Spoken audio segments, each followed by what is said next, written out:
Monty Show, the truth in sports talk streaming. When you want unbiased opinions about your favorite team without the spin, all you have to do is find the Monty Show, streaming live and available 24 hours a day, 7 days a week on YouTube. And now, here's Monty. Hey, the Monty Show, live on your YouTube machine. Make sure you go ahead and hit that like button right now on Giving Tuesday. Yeah, we're going to get on board with Giving Tuesday. Coming up here in about 30 minutes, we'll announce the winner of our sort of Las Vegas drive-away, situation and stuff. And then we're going to give you a $50 Amazon gift card today. And it's going to be pretty easy to win. On Giving Tuesday on the Monty Show, presented by The Advocates, theadvocates.com, the best injury attorneys in the business. The Advocates at theadvocates.com, or you never pay a penny. Ever do you pay a penny out of pocket? You never do through your entire process. So if you got hurt at work today, or your friend, your mom, your dad, your brother, your cousins, your side piece, if they got hurt at work today, make sure that you go to theadvocates.com, chat with an attorney live online for free. And they will never ask you to pay them unless and until they win your case at theadvocates.com. Hope everybody is well today. Coming up, we've got to get to the NFL MVP race because, yes, Dak Prescott is a candidate to win the NFL MVP. I'll fight you for it. I will gouge your eyes out. I will go full Kenny Dillingham on your face. I will fight. I knew today would be shitty. Well, Kenny, I am sure you did. I will fight for Dak Prescott today. I will fight tooth and nail for the trade value of Austin Reeves in the LA Lakers. And I will again tell you that it was another not so great day for the Pac-12 today. I don't know, Jake, am I making too much out of this situation?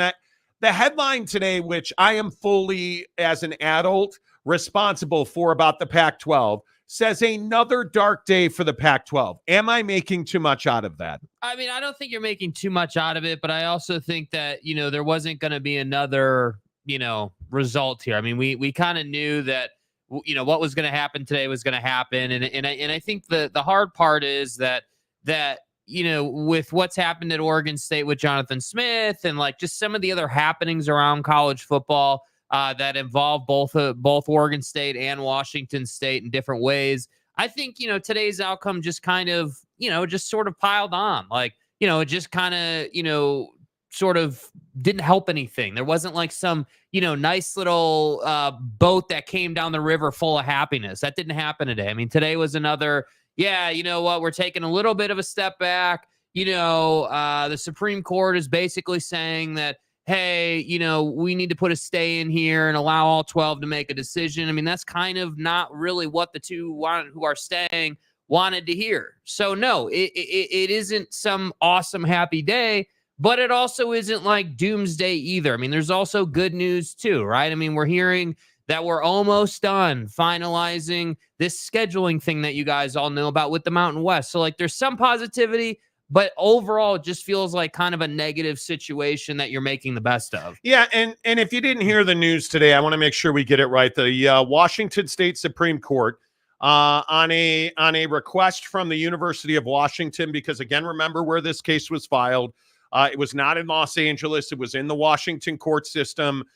So Washington, on behalf of itself and the other 9 exiting members of the Pac-12, filed a request for relief from the Washington Supreme Court, who today granted a stay of the lower court's ruling that gave control of the Pac-12 to Washington State and Oregon State. The Washington State Supreme Court has now said that they will review the matter and have a ruling by the 12th of December.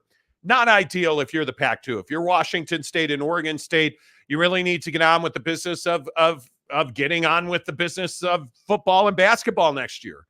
You really need to get on with getting on. And it looks like that they're well down the road in a football and basketball scheduling. I know a lot of people have overlooked that detail, but our sources told us today that basketball scheduling is absolutely part of the agreement. I was told today that the football agreement between the Pac-2 and the Mountain West is done. And in fact, as Jake mentioned, it will be a 7+1, where the Mountain West schools will play 7 conference games plus 1 each, with Washington State and Oregon State in football. And then they are trying right now as we speak to hammer out a basketball schedule that would largely have that same philosophy. Is it a terrible day for the Pac-12? It is not. Is it a good day? Well, certainly not for the Pac-2 because they took a step back today. And I think ultimately, as we've talked about on this show for so many months, I think the Pac-2 is going to win. I don't see any way, shape, or form, especially with the arguments that were made in the lower court proceeding, that the exiting 10 members made a compelling argument to side with them. I think the Pac-2 made a very compelling argument, and I think that's why the lower court sided with them. But let's not get this twisted. I don't think today was a catastrophe, but it was another day where you ran your faces into each other in court. You spent a bunch of money on attorneys, and there was no resolution. To me, Jake, that's a bad day. Yeah, and I think you just can't have, a ton more of these days. It's like you said. I mean, these two need to get on with it. And I think that, it's funny that all this is kind of going down during, championship weekend coming up, because we're sitting here and we're watching these great matchups go down this weekend.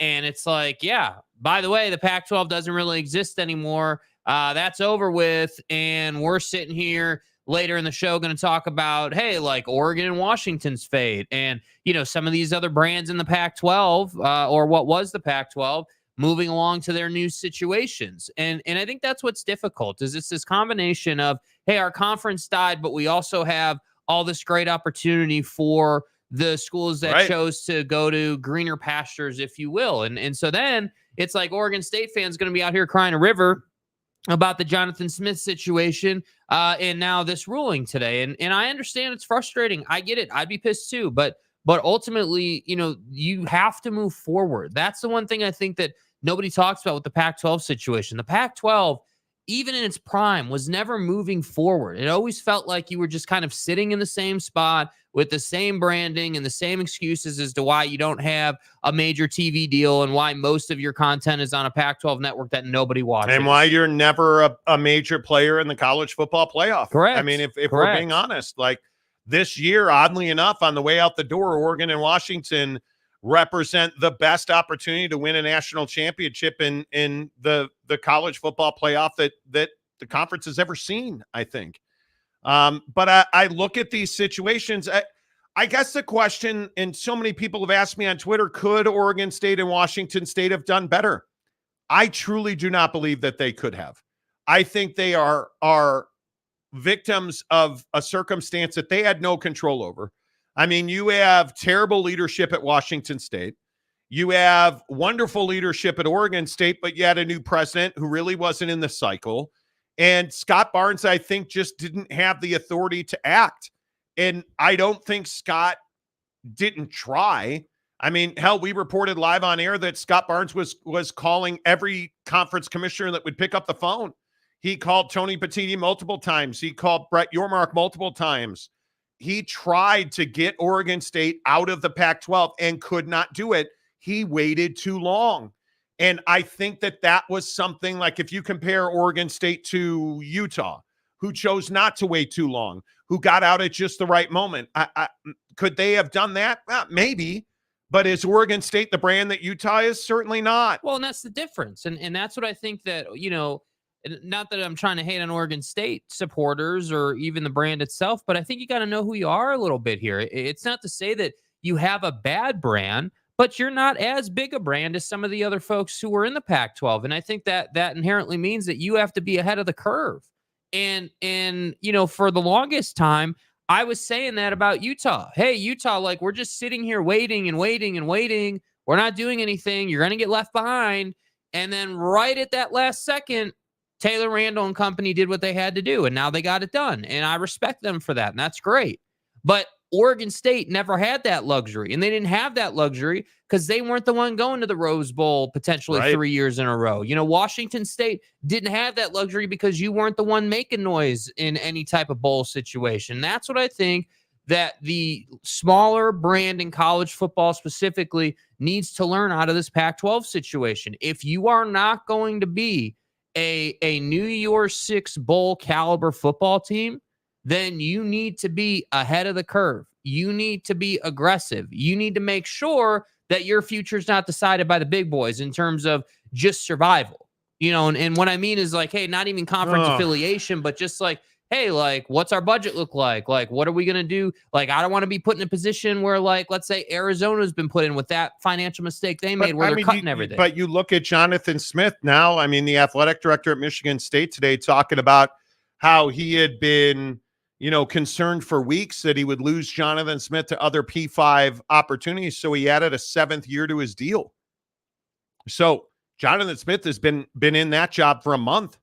I mean, it's just a really debilitating situation, but for both Oregon State and Washington State. But no, I do not believe that Oregon State and Washington State missed some window or off ramp or that there was a golden parachute. I don't think that was ever there. My only thing with that would just be that, you know, again, you have to know who you are. Like you're right. There wasn't a golden parachute. There wasn't this obvious thing that they missed, but I do think that there's credence in, hey, like we're Oregon State. We don't have the luxury to just sit around and watch things play out. We don't have the luxury to wait for George Kliavkoff, this mediocre commissioner by pretty much everybody's standard.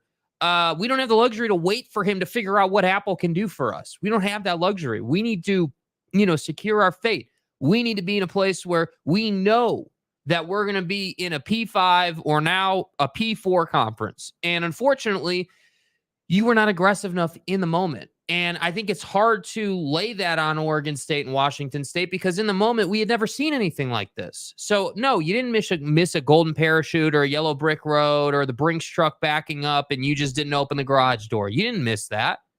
But what you did forget, I think, or maybe just didn't recognize is that you don't have the luxury to wait. You have to get on with it. And now you're in a position where you don't have a choice. Now you get to wait. Now you're forced to wait until, what did you say, the 12th, I think you said they're going to make December that decision? 12th. Like, that's a problem. But I also think that this Mountain West merger would have happened if this had been a cleaner break in the Pac-12. I think if this court debacle had never happened, you're probably a Mountain West merger done already. I think that's what the future is. The problem now is that you're going to have to sit on the sidelines for at least a year because you don't have a path now to the college football playoff. And if you don't know, or maybe you're just getting on the show today, please go ahead and hit the like button here on the Monty Show. It really helps the channel grow. I think the best way to describe this scheduling arrangement is a 7+1. That's what it's being called, where all the Mountain West teams will play 7 conference games plus Oregon State and Washington State. Now, the obvious problem is you're not recognized as a conference, and so you're not getting an automatic qualifier. The college football playoff quietly met, and I know that Kirk Schultz is the man, and he is going to stand and fight for what's right. Turns out he didn't. The college football playoff committee basically put in a rule that said you have to have 8 members to be considered a conference to get an automatic qualifier. They only have 2, so that's out the window. So what is Oregon State and Washington State's clear path to the college football playoff, even in a 12-team scenario? There really isn't one, not an easy one. You're going to have to play the BYU model, which is go undefeated and schedule your ass off in non-conference. But isn't that, and this is the argument I always make, hasn't that always been your situation? Even in the Pac-12, you had to go out and beat the big boys, and probably because, again, no offense, because you're Oregon State, because you're Washington State, you couldn't afford to have one loss. Like later in the show today, we're going to talk about, hey, who's got the best situation of one-loss college football playoff teams? You're not Alabama.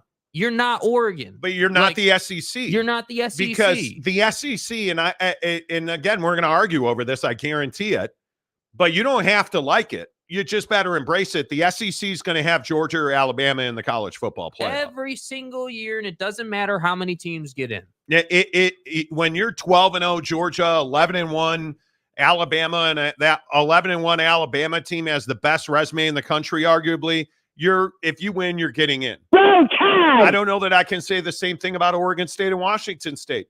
If you run the table next year, I don't know that you're getting in. I don't, because it depends on what your strength of schedule is, and it depends on those Those non-conference games, which you're going to play 7 of, are not going to be strong. You're going to play each other, right? But it's going to be interesting to see how they're able to schedule. But you can see, like, I guess maybe the only thing I'm different on is that you can see, okay, if Oregon State, because I don't believe for a second Washington State's going to go undefeated. If Oregon State were to go undefeated, and that assumes that they make a quality head coaching hire, which everybody and their mom is reporting they've interviewed like 10 people for this job.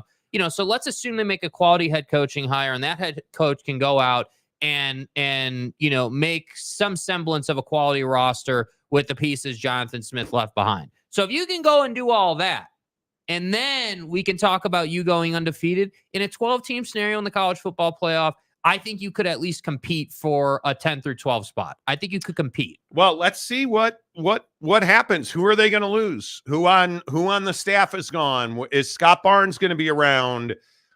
Who's in the transfer portal? Like, I think you just have to let all of that shake out. You got to hire a football coach quickly.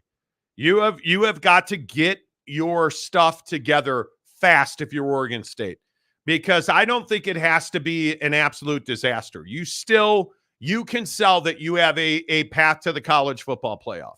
You can sell that in recruits' houses. I am convinced of that you have that path, but it's not going to be easy. That much is for certain. It is not going to be easy. Neither is making a ton of bread unless you go to our good friends at TridayTrading.com, TridayTrading.com/Monty. You guys, I tell you every single day, you don't have to live this unhappy life. And I hear so many people when I talk to our viewers and listeners about Triday Trading, so many people will tell me, I'm just not making the money I want to make. I'm frustrated. Are you sure this works? I am as sure can be, because Mrs. Monty's in the program at Triday Trading. We do it together. You're making money. You have to go out of your way. Once you're in this program, you have to go out of your way to not make money.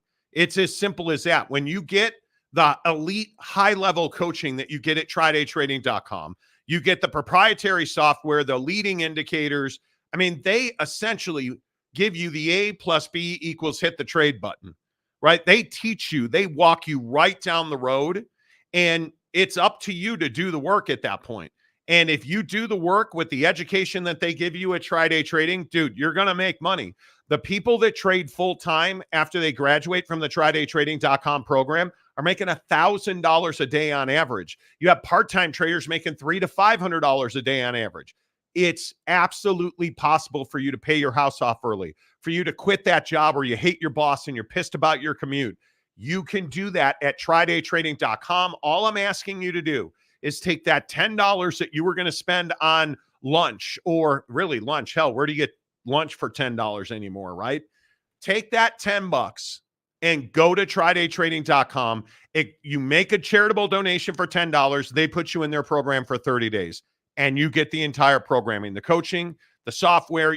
You're trading almost immediately when you get into the 30-day trial membership. Don't take my word for it. Go to TridayTrading.com/Monty and get your trial membership right after you hit the like button right now on the Monty Show. Let's get your comments in here. I see so many of you in. Who is first in today? Jeff Woodworth. First in, Dakota Tubbs, the Ole Miss hating Dakota Tubbs. Damn it, Jeff. Got beat again, Dakota. Again. Just sleepy old Missourians. Who are you, Ohio State? Getting beat again. That's right. You did get beat again. Gumby fresh out. My guy, what's up? Father Monty, our uncle. Exactly right. Mm-hmm. Those family dynamics can be complex in the Gumby household. That's right. Dakota Tubbs, I know the sun doesn't come out for you all this time of year, but god dang. Exactly right. Cougar Tracks, what's up with you? Tanner Plummer, another dark day for the Pac-12. In other news, the sky is blue and Jalen Hurts isn't winning the MVP. Lopes fan Gabe says, like button casuals, hell yeah. And donuts like a phoenix, the mighty PAC will rise from the ashes, or maybe not. Does the brand live on? I think it really depends on how this first year goes in the scheduling alliance. But you don't see the Supreme Court taking this away from the Pac-2. I don't think ultimately they take it away from the Pac-2. I think that, the Supreme Court is going to try to find the best, most just outcome. And I don't know, how anybody would say anything other than, hey, the 10 who left are going to get their shares for this year that they, deserve. Yeah. And then everything after that stays with the 2. I mean, that to me seems like a very logical solution here. And I think that I'm glad the outcome is going to, come inside of, 2 weeks here or so. Because I think this needs to get along. But yeah, I mean, does the brand live on? I don't know. Ask me after the first year with the merger with the Mountain West, because if that goes over well, then I think you can graduate to, hey, we're going to fully merge. But again, I can't emphasize this enough. College football and the landscape changes year to year. So next year, who the hell knows who's going to be where? Yep. Shouty Noun Sinavong. Who the fuck are you? Yeah, just Shouty. College football rankings come out tonight. I hope Texas ranks better than 7. I hope maybe 3 rank. Listen, this is not the week you need to worry about that. I want you to listen to me. Coming up in about 10 minutes, we're going to get into this college football playoff thing after we announce this winner sort of thing, and we give you a $50 Amazon gift card on Giving Tuesday here on the Monty Show. I would tell you, I think Texas has a very steep climb, but I don't think it's impossible. If they win the Big 12 championship, and if you're a Texas fan, I think you're probably rooting for Washington. I would think, because I don't think there's any chance. If Oregon beats Washington, I think Oregon's in slam dunk, no doubt about it. No doubt about it. And you had better be hoping Florida State loses if you're Texas. You had better be hoping. And you had better be hoping that Georgia wins, because I think Bama's got the best case in the country. Cougar Tracks says, here we are. Yes, you are. Payson Cougar fan. Hello, Cougar Tracks. Looks like I followed you here. Jeff says Texas will stay at 7. I would agree with that. Absolutely. James, the unofficial mayor of Cowboy Country, says happy Taco Tuesday. Okay. Jeff Woodward says Cheatigan, Georgia, Washington, FSU, Oregon, Ohio State. Does Ohio State have a path to get into the college football playoff? I don't know that they do. That's tough, bro. I don't know that they do. That's tough. I don't know that they do. RFR Mac, let's hear it. What's up, Mac? Good to see you. Expedition Greg, how the heck are you? Capazzo, good to see you. In the Jeezy, made it on time today. I've been saying it for months. The PAC is dead. Maybe. Dakota Tubbs, Cleavcock and Calford battle for Newsom's hair gel. Absolutely. Every day they do. Conundrum says there's no Pac-12, only Pac-2. The brand is super important. There is Pac-10. No doubt about that. Stephen Smith, how the heck are you? I really don't believe the Pac-12 will survive based on all the steps it needs to go through to be a conference. I think it will survive. I don't think that it will be a Power 5. I just don't see it that way. I don't know how it could be. You know that you're going to a 5-7 model already. I just don't see how is that going to work? But even in the 5-7 models, this is my thing. For Oregon State and Washington State, it almost yes, it matters, but no, it doesn't matter. It matters to be a P4, if you will, in the new version, because of money and TV distribution and all that good stuff. But in terms of the college football playoff, dude, that 5th AQ is going to the highest ranked G5. So the issue with that is that Washington State and Oregon State haven't merged yet. That's my point. So and they're not in the Mountain West, and so they don't qualify for the Mountain West championship game. That's a big deal. That is a very big deal. Ryan Willie for $5. Why doesn't Washington State or Oregon State just join the Mountain West? Because I think everybody involved would rather take a step up. The Pac-12 brand is far more valuable than the Mountain West brand. I don't think anybody questions that. Nobody questions that. But hey, it is what it is. Kevin the Destroyer says 34th like. Exactly. Man, wow, dude. Exactly. We've had 1,000 views already and only 83 likes. Come on, man. Let's go. Hit the like button. Cougar Tracks. This show is broadcast in black and white. Well, could be. Tupac died. Cleavcock was the murderer. I've heard that. He's an assassin. I've heard that. Gumby Fresh Out. I saw the lights on the Goodyear blimp and it said, where is Aaron right now? Mm-hmm. What in the world? That's amazing. James says, statistically, Dak is having a better year, but on the field, I would take Jalen Hurts. He is simply a better locker room leader. How is Dak a bad locker room leader?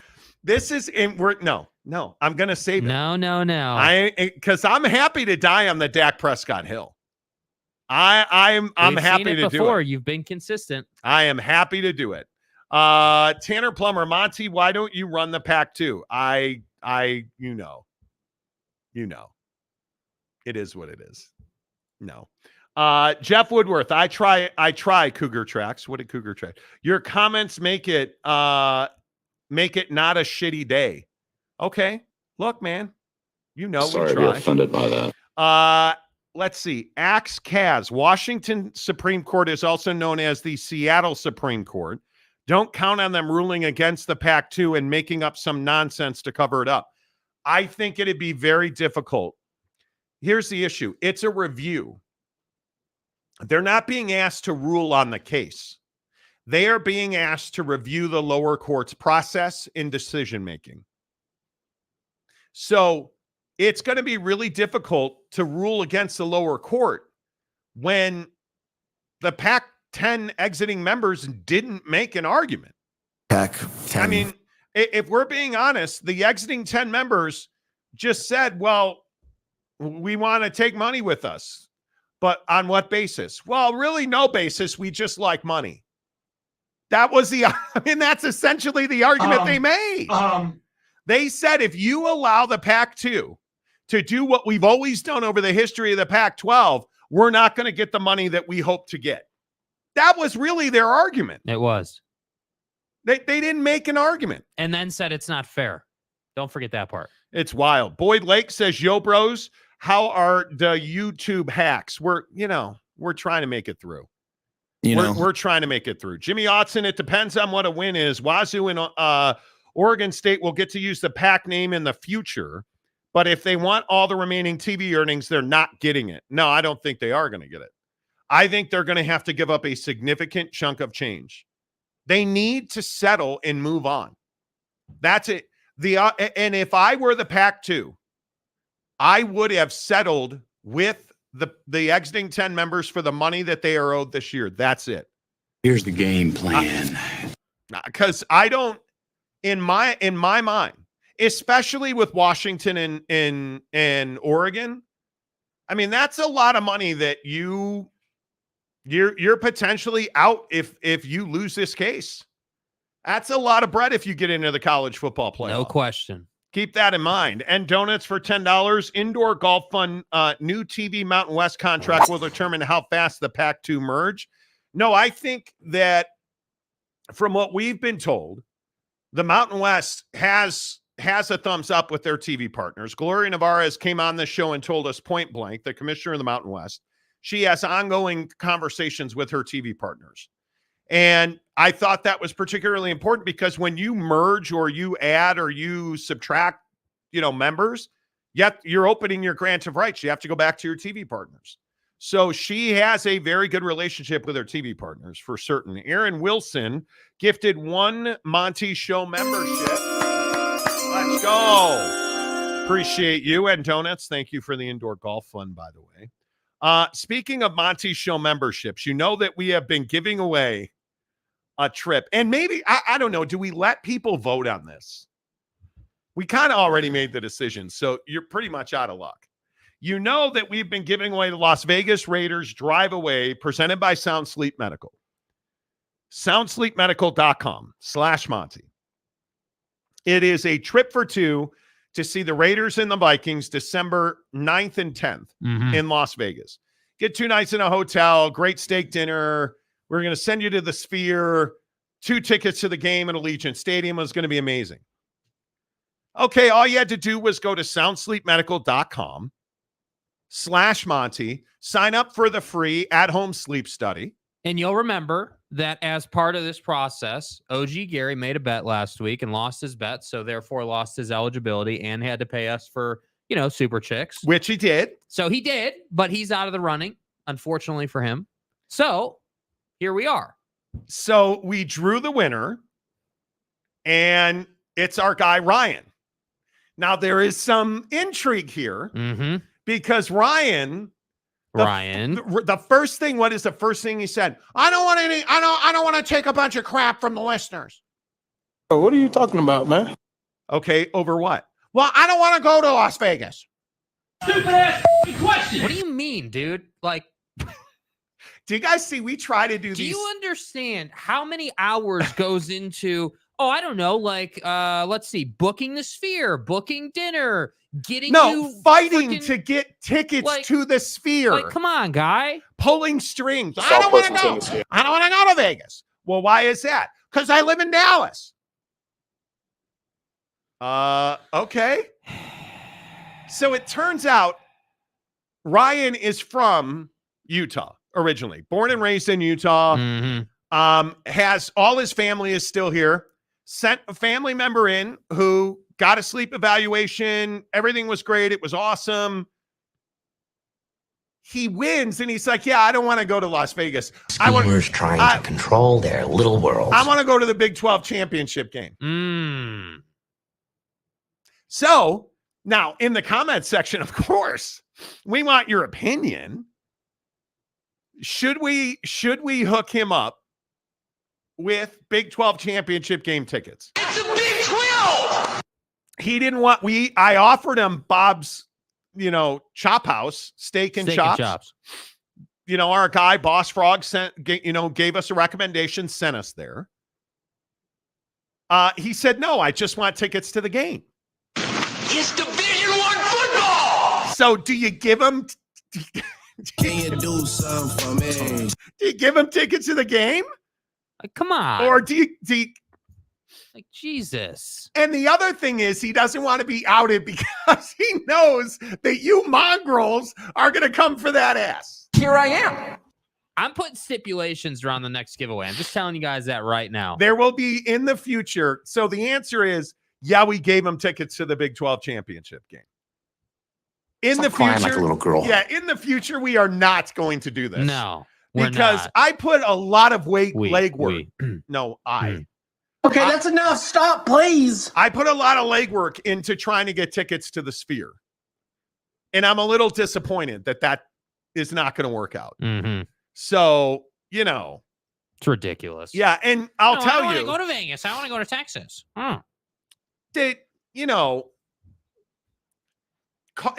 People are talking about the cost. Jaron Eccles says, I entered a contest at my dentist's office to win a free cleaning, but I think I'll ask for a colonoscopy. Right? Like, what are we doing, dude? Like, so I didn't care. I'll be honest, I didn't care. Jake was the one who was upset with Ryan. Yeah, dude, this is some nonsense right here, bro. What? It's not good enough? It's not good enough that we wanted to send you to Vegas? Like, come on, dude. Like, what the hell? So basically what we did is we gave him tickets to the Big 12 championship game. Take it. See ya. Ryan, his name rhymes with pills. I shouldn't do it. So I said, yeah. No, I'm not going to. I'm going to honor his wishes. I want to out him so bad. No, I'm not. No, I'm not going to. But the point is, Vexes me. because I know what you dirty trolls will do. You guys will be like, oh, his mom is kind of hot. That's what you guys will do. But next, I'm telling you, the next contest where we do a giveaway like this, there will be no changes. It will be, hey, this is a contest. Here's a prize. Take it or leave it. And if you don't want it, fine. Thanks for your participation. But I ain't doing, 15 hours of work. It was to get the Sphere thing was the steak dinner was easy. The hotel was easy. The tickets were to the game. It is what it is. But it was like a whole experience. The whole thing was perfect. Yeah, exactly right, Jim Choi. Just give me a buckshot. Yeah. Right. That's what it comes down to. But we should say, without further ado, thanks to our friends at Sound Sleep Medical. You guys, I've told you this for so long. We really appreciated Sound Sleep Medical getting on this promotion because a lot of people snore. And a lot of people are embarrassed about it. And they don't want to deal with it. And they don't want to hear that snoring and sleep apnea are not the same thing. and that if you have sleep apnea, you snore. But the other thing you do is you stop breathing. And it's a very serious thing that kills a lot of dudes, a lot of people. It's not just a man problem, women, your wives, your girlfriends, you know this. It's a very serious thing. And the guys at Sound Sleep Medical have a really super simple, solution for this. It's a mouthpiece that pulls your bottom jaw forward. It's custom fit by a dentist. Your health insurance covers it. Those cafeteria and healthcare spending accounts that are going to expire at the end of the year, they cover it. Trust me, you guys. If you're somebody that snores, or if your partner snores, or you believe you have sleep apnea, you don't have to be ashamed. You don't have to be embarrassed. Get to soundsleepmedical.com/Monty right now. Get to any of their Utah locations, and I promise you, you will be treated like a king or a queen. They will take care of you because that's their entire goal, is to make sure you live your best life. You know that feeling when you used to get a great night of sleep, but because now you have sleep apnea, you probably are not. In fact, we know you're not. Instead of sleeping, you're doing damage to your brain. That's how serious this is. Get to Sound Sleep Medical and get it handled. You don't have to be embarrassed. It is discreet. It is easy. There's no CPAP machines, none of that. It's a small mouthpiece, custom fit, pulls your jaw forward. You take it out. It goes in a little box. You put it back in when you go to bed. Easy to travel, easy to clean, no wires, no tubes, no disinfectants. Just a good night of sleep for you at soundsleepmedical.com. Thank you to Sound Sleep Medical for being our presenting sponsor of our Las Vegas Raiders drive away to the Big 12 championship game. To the big, okay. Hey, you start talking shit. But it is Giving Tuesday on the Monty Show. And we always try to get back to you guys. And you guys, by subscribing, by hitting the like button, by supporting our partners on the show, which you guys do fantastically well, that makes a difference for us. So today we want to give you, here on Giving Tuesday, we want to give you a $50 Amazon gift card. It's Christmas season. Your Christmas shopping, maybe you're struggling to Christmas shop. Here's a $50 gift card for you. All you have to do is interact with BuckedUp. BuckedUp.com. Show me that you guys use BuckedUp. Show me that you guys, much like me on this show every single day at this time, that you guys use Buckshot. Do what Jim Choi said. Just give me a damn Buckshot. That's right. That's all you have to do. Take a picture, tag me on Twitter or Instagram, tag Jake on Twitter or Instagram. I am The Monty Show, MONTY, The Monty Show on Twitter and Instagram. Jake is SLC Jake on Twitter and Instagram. Tag us, showing us that you bought a can of BuckedUp at your local Maverick, at your local HEB in Houston, Dallas, San Antonio, wherever you might be. Find a BuckedUp. Show me that you put an order in at BuckedUp.com. Use the promo code Monty to get 20% off at checkout. Or just show me that you're drinking a Buckshot. Gotta love that. It is the leading energy shot on the market because it's not full of sugar and artificial sweeteners. No, friends. It's 200 milligrams of naturally sourced caffeine combined with a bunch of brain food.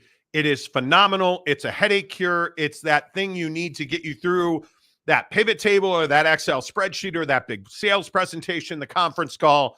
Maybe you hit the gym hard this morning, such as in like myself, Mrs. Bonnie and I, we got to talk about the gym later in the show. Hook it up. That's all you have to do. At the end of this show, we are going to pick one person who tagged us on Twitter. We are going to give you a $50 Amazon gift card today. 2 hours and 20 minutes to get it done. It will be in your email today. No questions asked. Just show us and interact with BuckedUp.com.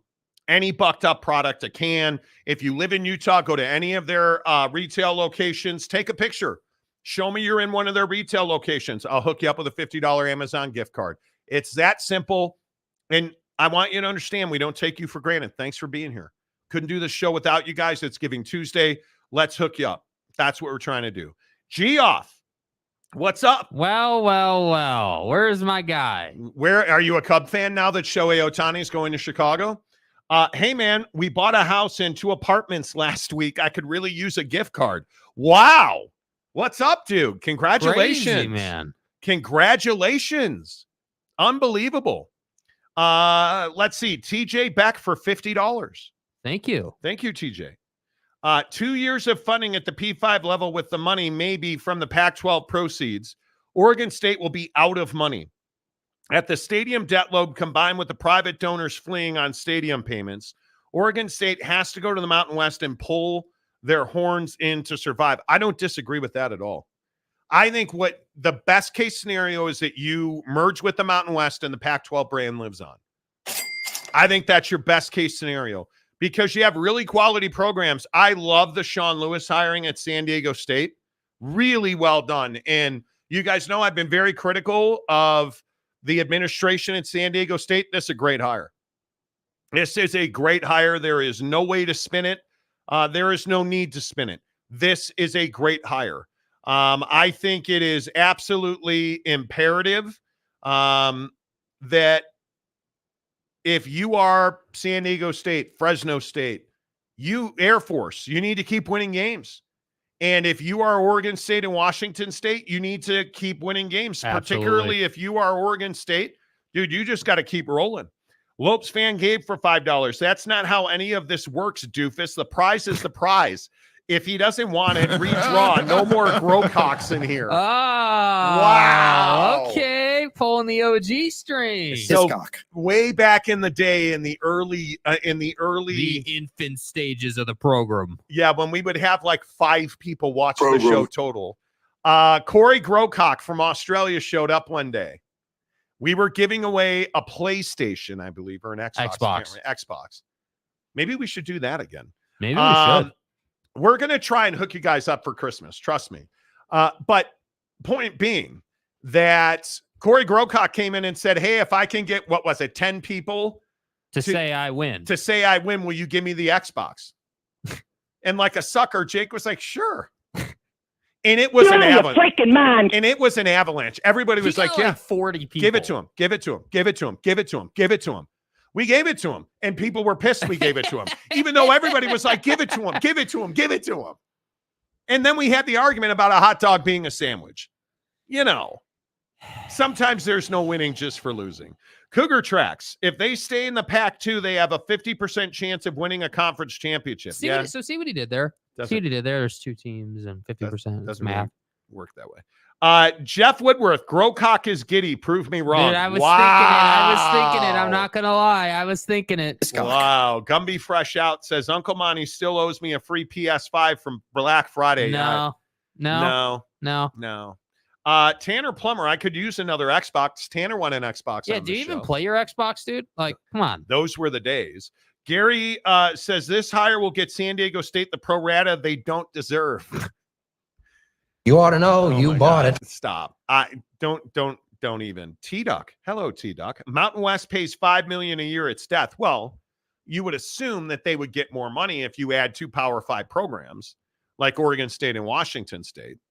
So I would think that it would be more. You're not making the money you were making in the Pac-12. You're not. Period. You were exactly right about that, T-Duck. There's no way to. Yeah, Gumby, San Diego State finally gets their pro rata. You know, Clint says, y'all remember 28 straight losing seasons? Oregon State remembers. Oh, my God. Damn. The Nye guy, Because what's up? Garbage. Giddy needs that Amazon gift card so he can buy his girlfriend some crayons. Take it bro, easy. Chill. Take it easy. Chill, bro. Wow. Damn. Mike Smith ordered my bucked up last leap year. Still waiting. See what he did there. That's a leap year. You got to wait. Leap year. Well, today would be a good day to order more bucked up because we'll give you a $50 Amazon gift card. If you do, you have a chance to win. Now, first entry I've received so far, just a quick update, is in fact the recently reinstated on a new promotion, OG Gary. So Gary's already back in. Gary is back in. Yeah. OG Gary. Yeah. I don't know how many people realize this. Yeah. Look at the tub of Big League Chew, though. Bro, what dude? The fuck? You can't put that next to bucked up. But look what's on top of it. He's got the peptides on top of it, dude. I like collagen peptides. Great. I don't think people got, and I thinking back, I look at people like the Nye guy. I look at, Geoff has been around forever. His back is broken. Like he's broken. Yeah, he's been around forever. Hell, I broke my back. He almost died on the show, for crying out loud. Having fun is the name of the game. Guys like Lopes Van Gabe, guys like OG Gary.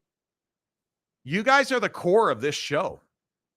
Like you think about Salty Drunk, or you think about any of our old time guys, man.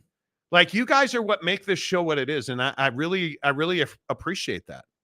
That's why it's guys like Lee Jensen. I always come in second place with these major competitions. Well, you step your game up, bro.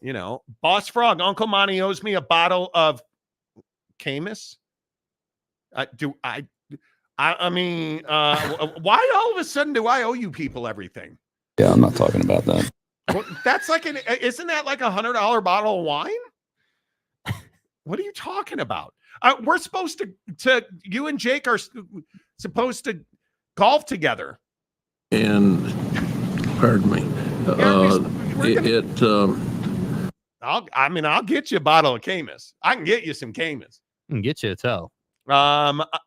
You don't know he's coming second. Little Jimmy, Oregon State and Washington State are the kids that poop their pants right before prom.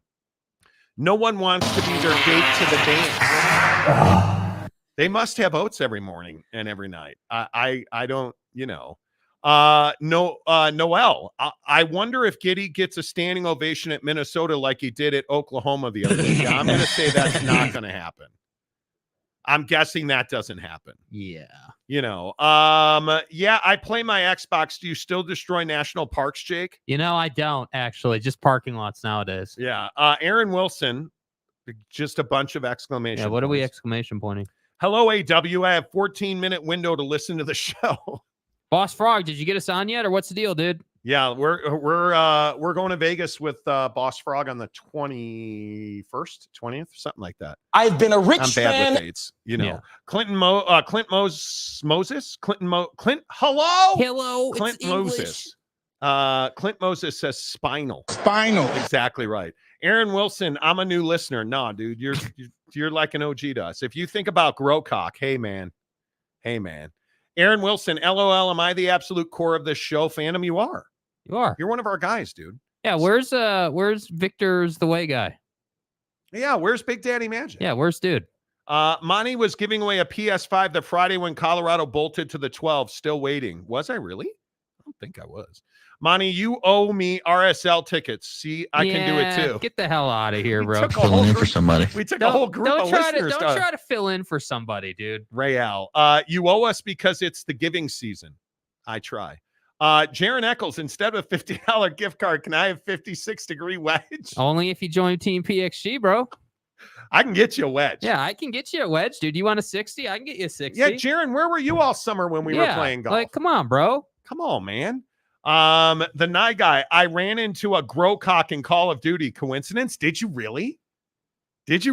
How many of us are on the new Call of Duty train? Would love a PS5. Maybe we'll give away one before the end of the year. You can't afford it. I'll settle on a bottle of Duckhorn discussion. Chop, Monty. I can afford. What do you mean I can't? Bro, he's hating on you now, bro. December 20th. Yes, December 20th. Let's go. The Nye guy, I'm listening in my office at work, working hard today. Probably not. Aaron Wilson, I was joking. I hope you are. Salamini, I'm a new listener every other month or so. Well, there you go.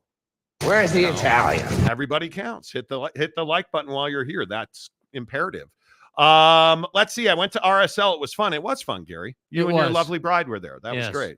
Kaufman says, "Hey, Kaufman, where's Salty?" I have no idea. Assuming he's asleep. Yeah. He was going in the members only chat today. I think he's probably not happy with Josh Giddy right now. TJ Beck for $5. Get the damn it Jim from the original Star Trek soundbite from Michigan Topics. Wow, dude. Gotta be America's team.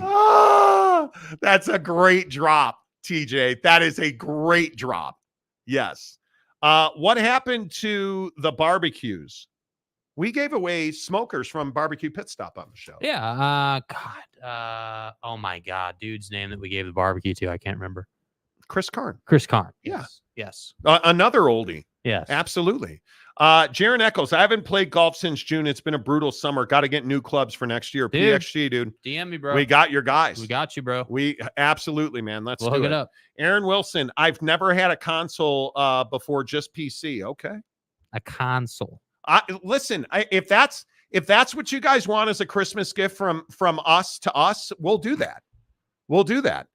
The new Call of Duty is supposedly off the chain. I was reading, oh my God, it went right out of my head. I was reading our game magazine at home. My wife gets this tech magazine. I can't Gamer. I can't remember the name of it. And they loved it. Didn't we once have a Coach Woodcock as a member of this program? Dude, what's up Who with was all the guy that way early on that left? Driftwood. Yeah, Coach Driftwood. I miss Driftwood. James Knight, I'm here, guys. There he is. There's my guy. There he is. I missed the bag alert drop. The Knight guys. Oh, wow, you want a bag alert? Now we're dude? requesting old drops on the show. Okay, let me see if I can Bag find that in alert, the major freaking bag archives alert. here. That is an oldie. Dude, where is that? I haven't played that in so long. Wow. Okay. That's going to be a minute. I got to find Boston Mapes always enjoyed the casuals that have been here since the basement era, coming live from Lucas's mom's house in Drayton. Right? Where's Teddy Wayman been? When we were in Hawaii, I was thinking about Teddy. He'd been in Teddy been. You know what I'm saying, man. Mapes another oldie. Tanner another oldie. Salty is here. You're just skipping his comments again. Shut up. Do not start there. Capazzo, our GZG. Wow. I'm hanging Christmas lights today. Oh, what fun. No, dude, please don't Just die. pay someone to do it, dude. Don't go the G-off route and break your back, dude. Don't. Final. Cougar Tracks. Where's the tile man of Utah? I know. Yeah. Where is Teddy Wayman? I'll message him. Justin Jackson just got my PXG clubs and I love them. Let's go. Let's go. Are you in Utah, bro? He is. No. Oh, he is. He's in Utah. Justin came up to me at the, and we got to talk about that. We need the new, there's a new EOS Fitness that's going to open close to the, I go to a place called Baza Fitness. I rolled in there at 5:30 this morning and that place was just like, forget it. All the equipment's broken. Like it was packed. There were no dumbbells. I'm in here trying to bench. It was not good. Not good. Jay Brannon, what's up, Jay? Good to see you, my guy. OG Gary, I love golf. I need new clubs, but may go Mizuno. Don't go Mizuno, dude. Please. I looked at Mizuno. I almost went Mizuno, but PXGs are so much better. The wedges alone are worth it. Absolutely. Gumby fresh out. All I want for Christmas is Monty Show sleeveless hoodie. You guys? Yeah, next question. This is it. One day the story's going to be epic. One day it is. Wait into, because we're that close. Dakota Tubbs PC Master Race. Okay. Okay. I don't know. I have finally found the bag alert drop. Have you really? Oh my God. There it is. Let's go. Edward Wayner says like number 118. I like it. We're at 131 now, you guys. Let's go. 2,200 views. Please hit the thumbs up. Give us a like. That really helps the channel grow. Nye Guy says in the COD multiplayer, it's all old maps from Modern Warfare 2. Yes, dude. Those were the days. Those were the days. Gumby fresh out. Give me some Chewbacca. Yes. Dude, you want Chewbacca? Oh, bro? man. Chewbacca. Yes. I am your father. Now we are reaching back to the roots of the Monty Show. Oh, my goodness. I have not thought about that. Oh, here's another one. Lee Jensen, where's Mo Bamba at? Oh, damn. Yes. Dude. Let's see if I can find that. Where's Big Dog O-Town? That's his drop. Yeah, let's see. That is his drop. Here it is right Shout out to Mo Bamba. That's right. Geoff says, damn, Jake, got me good there. I mean, I'm saying. Jeff Woodworth, PXG irons, Titleist woods and wedges, Cameron putter. Bros. Hey. The PXG Sugar Daddy wedges. They are the best, and most people agree with that. It's not close. It's there. Now, I've hit a 50, and it's hit things after I've thrown it. I've gotten so much better with my wedge play. I actually am excited to go to the range tomorrow. I'm ready. I'm really, I need to get on my snowboard because once I get on the snowboard, I'll love it again. But I'm so upset. I'm so upset that it's wintertime. Let's see. Mizuno was my brand of choice in baseball equipment. Absolutely. Yes, it was. I just think it's overpriced and PXGs aren't cheap, but Mizuno is just so expensive. It is. Capazzo, I've fallen once in my life. It will never happen again. Went 10 feet and pounded the concrete with my back. Oh, my God. Dude. Relax. God damn. Mike Chase, what's up, Mike? I need a PS5 for my TV. Yeah, Mike won a TV at the Big 5-0 birthday bash we had. That's right. Yes. What's up, D-Rock Irish? Portal transfer lighting up like a Christmas tree. 4 players gone. Wide receiver coach released by Notre Dame. And we're losing quality offensive linemen. Look, this is who Marcus Freeman is. Notre Dame, our mother. I think if you look at the major offensive turnover in Marcus Freeman's staff several years in a row, Cougar Track says the most I lift is a BuckedUp. That's right. Don't forget, you guys, you've got 2 hours left. Show me that you're drinking a BuckedUp, that you went into a BuckedUp store, that you ordered BuckedUp. Even if you have BuckedUp at home, and we'll put you in, we're going to give away a $50 gift card coming up in about 2 hours. So get that done. LB Seminole, what's up? All the oldies are here. Let's go. This is when we all team up and talk about Monty Show merch. Get him spun up and then talk about Harbaugh to the Bears. No. We're close on the merch, you guys. We have a bigger thing happening. Yes, and it's taking time. And it's always taking time. The Buffalo Hunter, who's been a member for 7 months. Let's go, baby. Let's go. Ain't ducking no smoke. Thanks for whoever gifted me. You're welcome. Ain't ducking no smoke. That's right. That's right. Hella Billy. All I want for Christmas is Neil Brown gone. Yeah, dude, that ain't happening. That ain't happening in any way, shape, or form. Jeff Woodworth, my buckshot showed up. Let's go. Pictures, bro. Pictures. Let's go. Let's go. Lil Jimmy, what month and year did you start the Monty Show? October of 2015 is when we started this show. October, I don't remember the exact day. First week of October in 2015. All those years ago. On an iPad. Dude. I'm just saying. Speaking of drops, the old one with the baseball player saying, I don't remember that. I don't remember that either. I don't remember that. Which one is that, dude? I don't know. Kaufman, there is no. Oh, the no square. Yes. Oh, don't my touch goodness. Me there. That, sir, is my no square. Oh, man. Corey Perry forgot that one. Boston Mapes. Oh, my God. Just like that. Dude, you guys are really. Oh, my God. You guys are really, really, really about it today. Oh, I love it. Cougar Tracks. Where's Immaculate? I don't know. I miss Immaculate. I think he got upset, or he's welcome here anytime. Mike Chase, I remember your basement. LOL. Where's Mrs. Monty? Yeah, she works for a living and won't come on the show anymore. Yeah.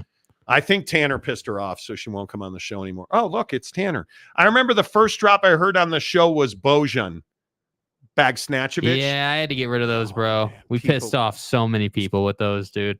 People thought we didn't. Bojan. Actually, I didn't get rid of them. We played that drop so many times about Bojan Bogdanovic. About Bojan Bogdanovic. Bojan Bogdanovic. People were so pissed. Like, if you're just going to troll Jazz fans, turn the show off. I'll never come back. Bojan.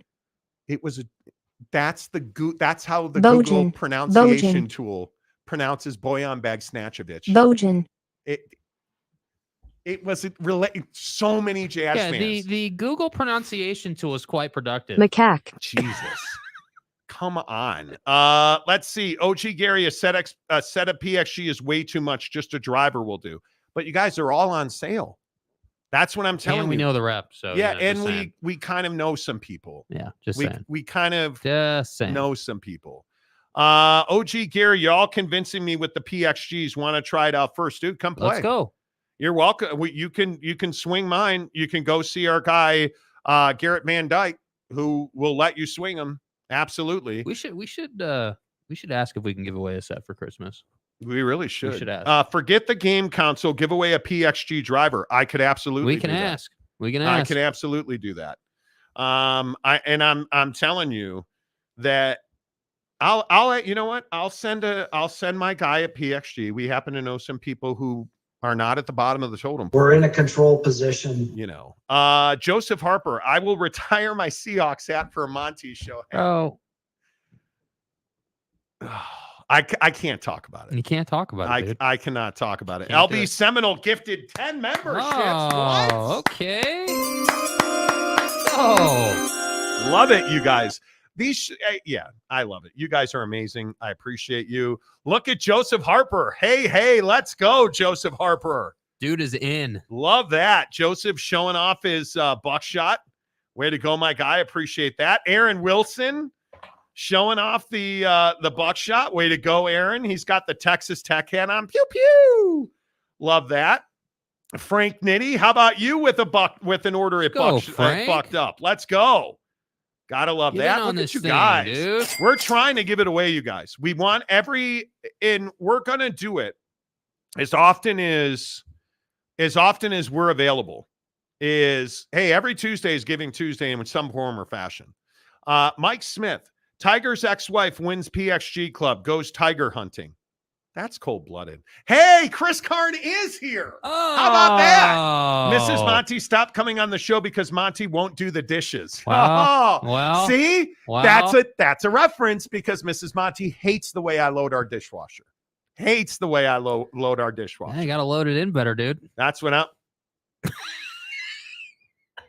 Why? The Buffalo Hunter, is Danny Ainge in over his head with this rebuild? He's not. It's just not going to go as fast as people want.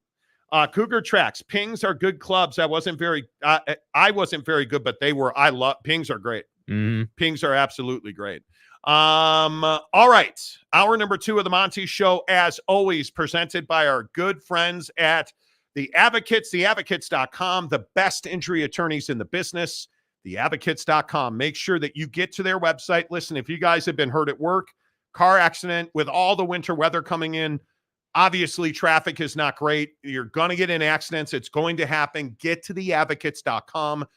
So many people say to me, well, I'm working with my insurance company because that's what I pay them for. That is what you pay them for. But they're not working for you. That's the problem. And the advocates, they give you free consultations. There are no consultation fees, no big retainers, because you don't pay the advocates unless and until they win your case, whether it's workman's comp, injury, car accident, motorcycle, bicycle. Maybe you got hurt at the gym. Maybe you got hurt on the airplane. It doesn't matter. Get to theadvocates.com. Talk to an attorney live online for free at theadvocates.com. All right. Awesome. Don't forget, 2 hours from now, we're going to give away a $50 gift card. All you have to do is tweet or DM on Twitter or Instagram, SLC Jake.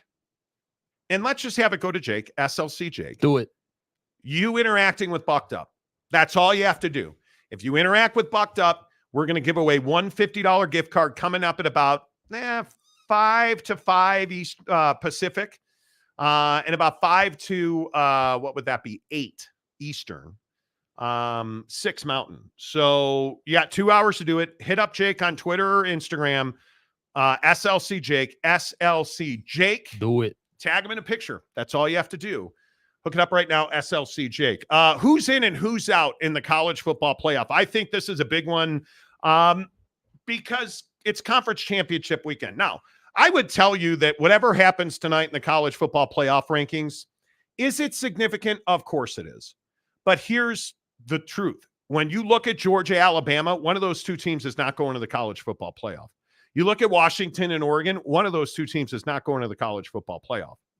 I think you look at Texas and Florida State.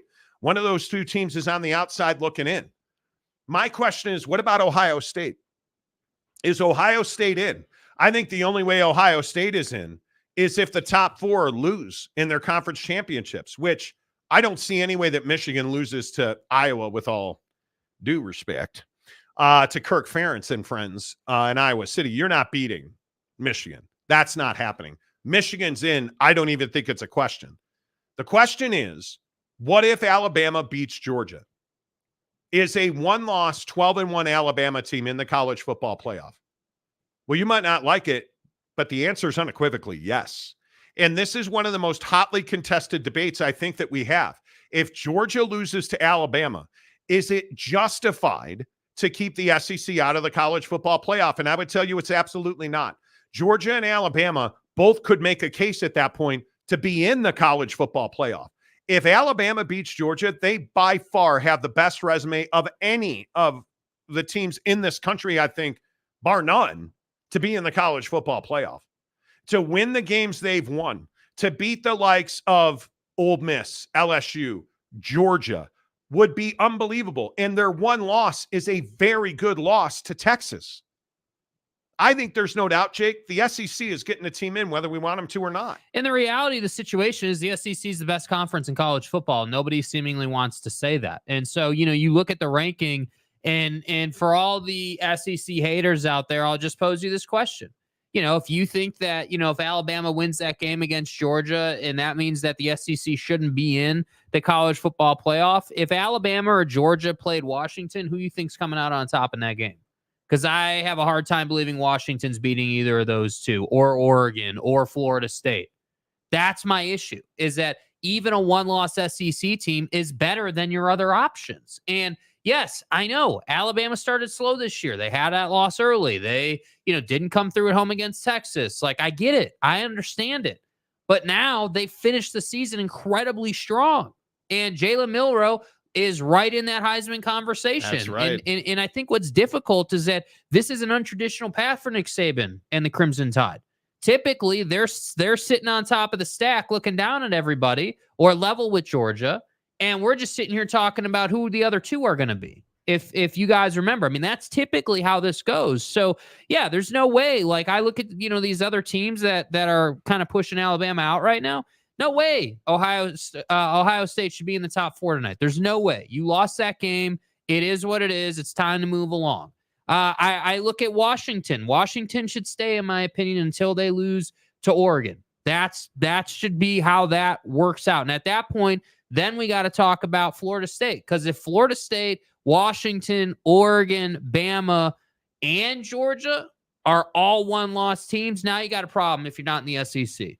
Because at that point, I got to have Alabama in the game. Yes, Michigan's going to be there. Florida State's not. Washington's not, and Oregon is. That's how it would go. And I feel like people don't want to talk about the fact that the SEC is simply better than you are. And it's okay to say that. Yeah. That doesn't make me a Bama fan, even though I respect the hell out of the coaching job Saban's done this year. Doesn't make me a Bama fan. I'm definitely not a Georgia fan. But I'm happy to sit here and say these two teams are better than your two teams. And I think Louisville and Florida State, 8 p.m. ABC, that's a very intriguing game, because I think you're going to have a tough time keeping Florida State out if they win. But here's the question. If Georgia wins, they're in. Michigan's in. That's 2. So you've got 6 teams fighting for 2 spots. I think that's the most difficult part of this whole equation. When you look at the college football playoff and you start saying to yourself, okay, well, is the winner of Washington and Oregon, no doubt about it, are they in? I think if Washington wins, there's no question they're in. If Oregon wins, are they in? How do you keep them out? So let's say they're in, that's 3. Now we're talking about Georgia. Now we're talking about Michigan. Now we're talking about Oregon or Washington. Now it's starting to look like maybe Florida State's not in if they win. You look at Texas. I think Texas has one of the absolute best cases to get in. That win at Alabama is maybe the best win that we have seen, bar none, this season. Because Alabama and Jalen Milroe look really, really good. I have a hard time thinking, well, okay, if Georgia's in, and if Michigan's in, and if Oregon, Washington is in, what do you say to somebody like, I don't know, Missouri? Because does Missouri have an argument to be one of the top 4 teams? I don't think so, because if Georgia loses, Georgia's probably going to be 5th. So if Georgia loses, you can't tell me that Alabama's not in. Like, all of these scenarios, none of them say that teams like Louisville, Missouri, the loser of Washington and Oregon get in. I don't think so. And the one that we're not talking about is Ohio State. Does Ohio State have a way to get in? I look at the AP poll, and I look at what we see in the AP poll. Ohio State is 6th. So let's say that Washington loses. Well, I think Ohio State now is easily 5th.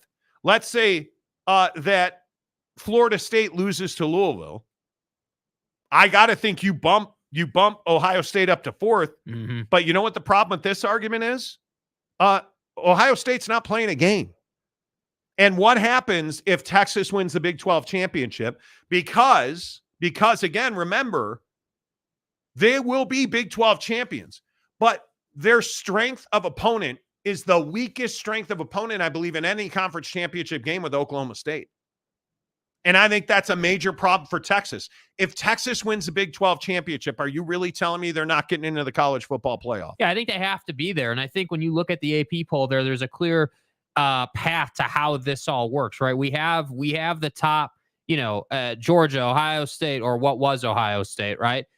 Michigan, Washington, and Florida State were the undefeated teams. Now, obviously, Ohio State lost, so they're no longer undefeated. And so then you start playing the one-loss game. Missouri's not even in the conversation. Sorry, like you're a 2-loss team. You're just not there for me. I just you have to be 1 loss or better at this stage of the year to be there. So to me, if we take 2-loss teams out of it, this comes down to ultimately the college football playoff, in my opinion, is decided by that Florida State Louisville game. Because if Louisville comes out and beats Florida State, man, you got a real problem if you're Florida State, because now you've lost and you don't have a schedule. Well, and I also think you look at this graphic right here. These are the 1-loss teams and their resumes. Who's got the weakest resume here? Oh, it's overwhelmingly Ohio State. So I don't see any way that Ohio State gets in. If you have a Texas team that's got wins over Alabama on the road, that was at Bryant-Denny, and you beat K-State, and your only loss was to Oklahoma in a rivalry game, boy, that is a really good resume. When your strength of schedule is 13th, man, that is really good. I look at Alabama. You beat Ole Miss and LSU, and your only loss was to Texas. Man, that's a really good resume. I look at Oregon. If Oregon loses the Pac-12 championship, they're done. It's over. Mm-hmm. There's nothing to talk about, and Washington's in. Yeah. Right? And then we look at Ohio State, and this is the problem the Big Ten has had all year. If you start looking at their best wins are Notre Dame, that's a good win. It was on the road. But is Penn State really that good of a win? Is that really a good win? Man, I have a hard time saying that's a good win. I don't know that should be classified as a good win. I think the reality of the situation, and it's what Ryan Day said yesterday, you work all season to play the Michigan game, and then you lose. That's why it's frustrating, and that's the plight of the Big Ten. And I'm not certainly sitting here defending Ohio State. I'm just saying it's very cut and dry in the Big Ten. You're either going to be undefeated or you're not.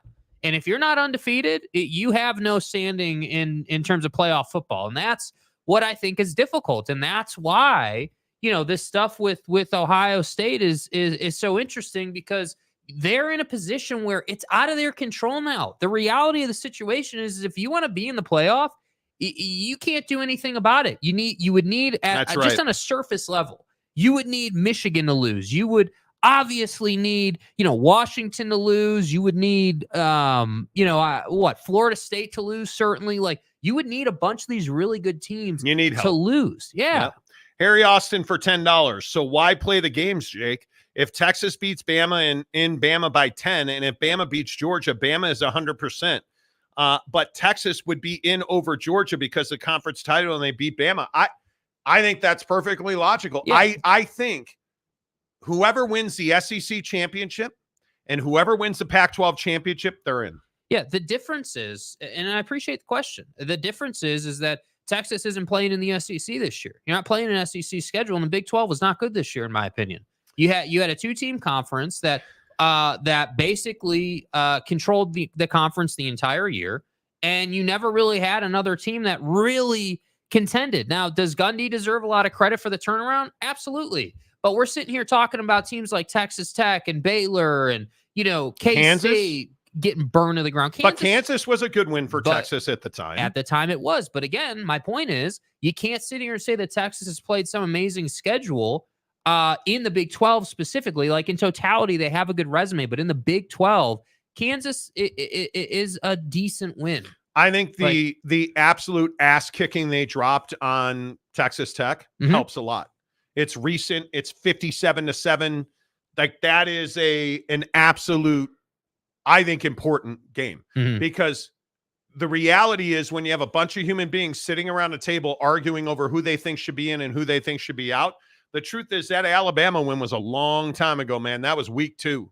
And I think we have, as human beings, we have very short memories. Harry, I don't think you're wrong at all. I think it's a very, very difficult discussion to have.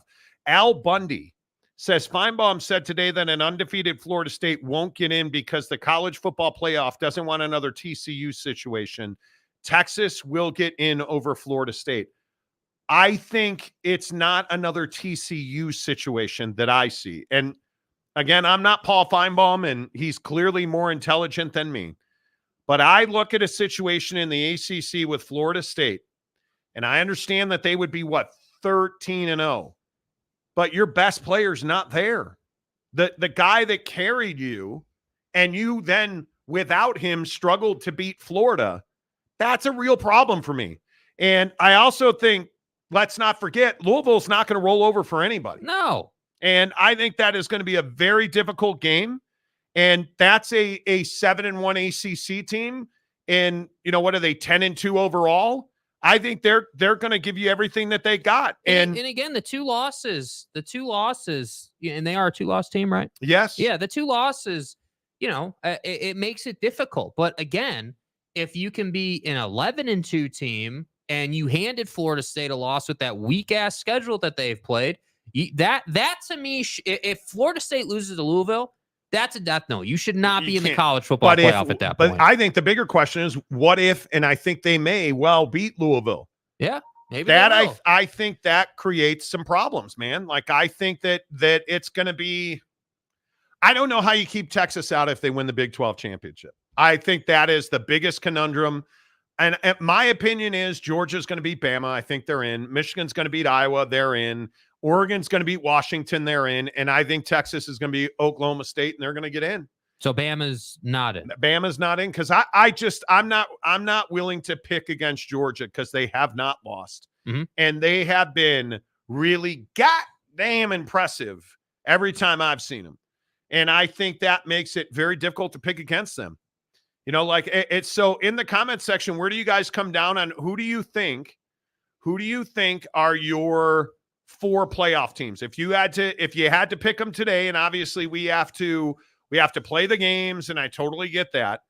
But where do you guys come down on who your 4 teams are? I mean, I think mine are Georgia, Michigan, Oregon, and I think Texas. I think those are the 4 teams that get in. And I'm open to the idea, obviously. We're sitting here talking about it. I don't think that Florida State gets in, even if they're undefeated. I think it's tough. Jim Choi, if Florida State loses to Louisville and Georgia beats Alabama, Ohio State gets in before Texas. Yeah, see, and if that were to happen, then I think you're starting to piss people off because, again, you can't – because you're in the Big Ten, you can't sit here and be like, yeah, we're a 1-loss team and we played this amazing schedule. Actually, no, you didn't. You didn't play an amazing schedule. And the crazy thing to think about, just as a back burner in your brain, is next year, this Big Ten conversation is going to be completely different. Now we're no longer talking about a soft-ass Big Ten. You've got, a bunch of new teams coming in that are going to be quality wins as far as the playoff is concerned, and you're not going to get the free pass anymore. So maybe if teams like Ohio State and Michigan are having to play Oregon and Washington, and if Lincoln ever figures out a damn defense, USC, like if you're having to play all those teams, maybe we can start talking about, 2-loss Big Ten team maybe has a better schedule and a better resume. But absolutely could be. Absolutely could be. We'll see. Expedition Greg, how is Ohio State resume is weak, Monty? I think I look at Ohio State, and one thing is very clear. Kyle McCord is not a guy that drives your imagination. I think the other problem for Ohio State is they got their ass kicked by Michigan, in my opinion. I think Michigan was just a better football team. That game was last week. Obviously, it's infamous. I think that your loss is recent. I think that's a huge problem. When your loss is, hey, week 2 against Texas, you can almost get away with that, right? But when your loss is recent, man, I think that's a huge problem. Well, and I think because of Michigan's drama. I mean, this whole thing, this conversation around, hey, Michigan went through this whole sign stealing thing and drama, courts getting involved. And Ohio State has this opportunity to put the final nail in the coffin on the season and just can't get it done. And couldn't protect McCord. That last interception was not his fault. He got blown up, but he still threw it. Jake and I were debating this when we were watching the game. Is it Kyle McCord's fault or not? It doesn't matter. Michigan was better that day. It's Ryan Day's damn fault. Yeah. And I'm tired of Ryan Day not having good enough talent. I'm just done with it. I'm over it. Like you want to come out here and this is the only time that I'll probably ever agree with a Michigan supporter, but you want to come out here and accuse Michigan of things and be on the side you were on with the Michigan scandal, and then you lose to them. You can't do that. That's a tale as old as time, man. And I also think the win over Notre Dame for Ohio State, is it tarnished? Notre Dame's 9-3. I mean, we lost to Clemson. That's a game you should have won. We lost to Louisville in a game that you were never in, if we're being honest. I think if you look at this graphic and you look at these 3, I think the best win on this graphic is Texas beating Alabama because Jalen Milroe has become this beast at Alabama. And that at Alabama, and their loss is probably other than Ohio State at Michigan, because Michigan's very good, but the drama around that loss just sucks for Ohio State. Well, Ohio State just doesn't feel like that, dude. No. Resume wise, I don't think Penn State's a great win. Drew Aller is not anybody's All-American. Well, I think the other thing for Texas too is their one loss is a scintillating finish by Dylan Gabriel, one that put him in the Heisman conversation. I would agree. At the time. And so I don't think that, because remember, again, we always emphasize this. I know you guys probably know this, but this is a bunch of people just sitting around a table talking about who should be where. So people are not stupid. Everybody watched that Texas-Oklahoma game. Everybody. Yeah. And so if everybody was watching that game, then nobody forgot that drive down the field to win the game by Dylan Gabriel. And so I'm not trying to justify a loss here, but what I am saying is when we're comparing resumes, this Oklahoma loss for Texas is way better than Ohio State's loss, for sure. Yeah, it just doesn't feel good. I'm not saying that Ohio State's a bad team by any stretch of the imagination. It's just not your year, dude. It just didn't feel good to go to the house and lose like that. Mm-hmm. It did not feel good to talk all that mess and still get your ass kicked by Michigan. That did not feel good. That is not, if you win that game, you're in the college football playoff, man. You're in. That game was basically for a spot in the college football playoff. And the thing that bothers you so much is they just got beat. Mm-hmm. They just got beat. It's that simple. And as a consequence of that, you shouldn't be in the college football playoff. And I hate saying that. I wish I didn't have to say that. Late season losses suck, man. Like it is. Rick says Kansas is a good win, but Penn State is not. I'm not a James Franklin guy. We have talked about this ad nauseum on the show. I don't think Penn State's a great team. Bean is better than Aller, dude. That's not even in question. I don't think that. I'm not a Penn State believer. I know we've had this debate and Penn State fans got all pissed off when I said this in August and I said it in October and I'm saying it again at Thanksgiving. I just don't believe in James Franklin. I don't believe in Aller. I don't believe in Penn State. I think they're a good team that's not great. And they're never going to be with James Franklin as the head coach.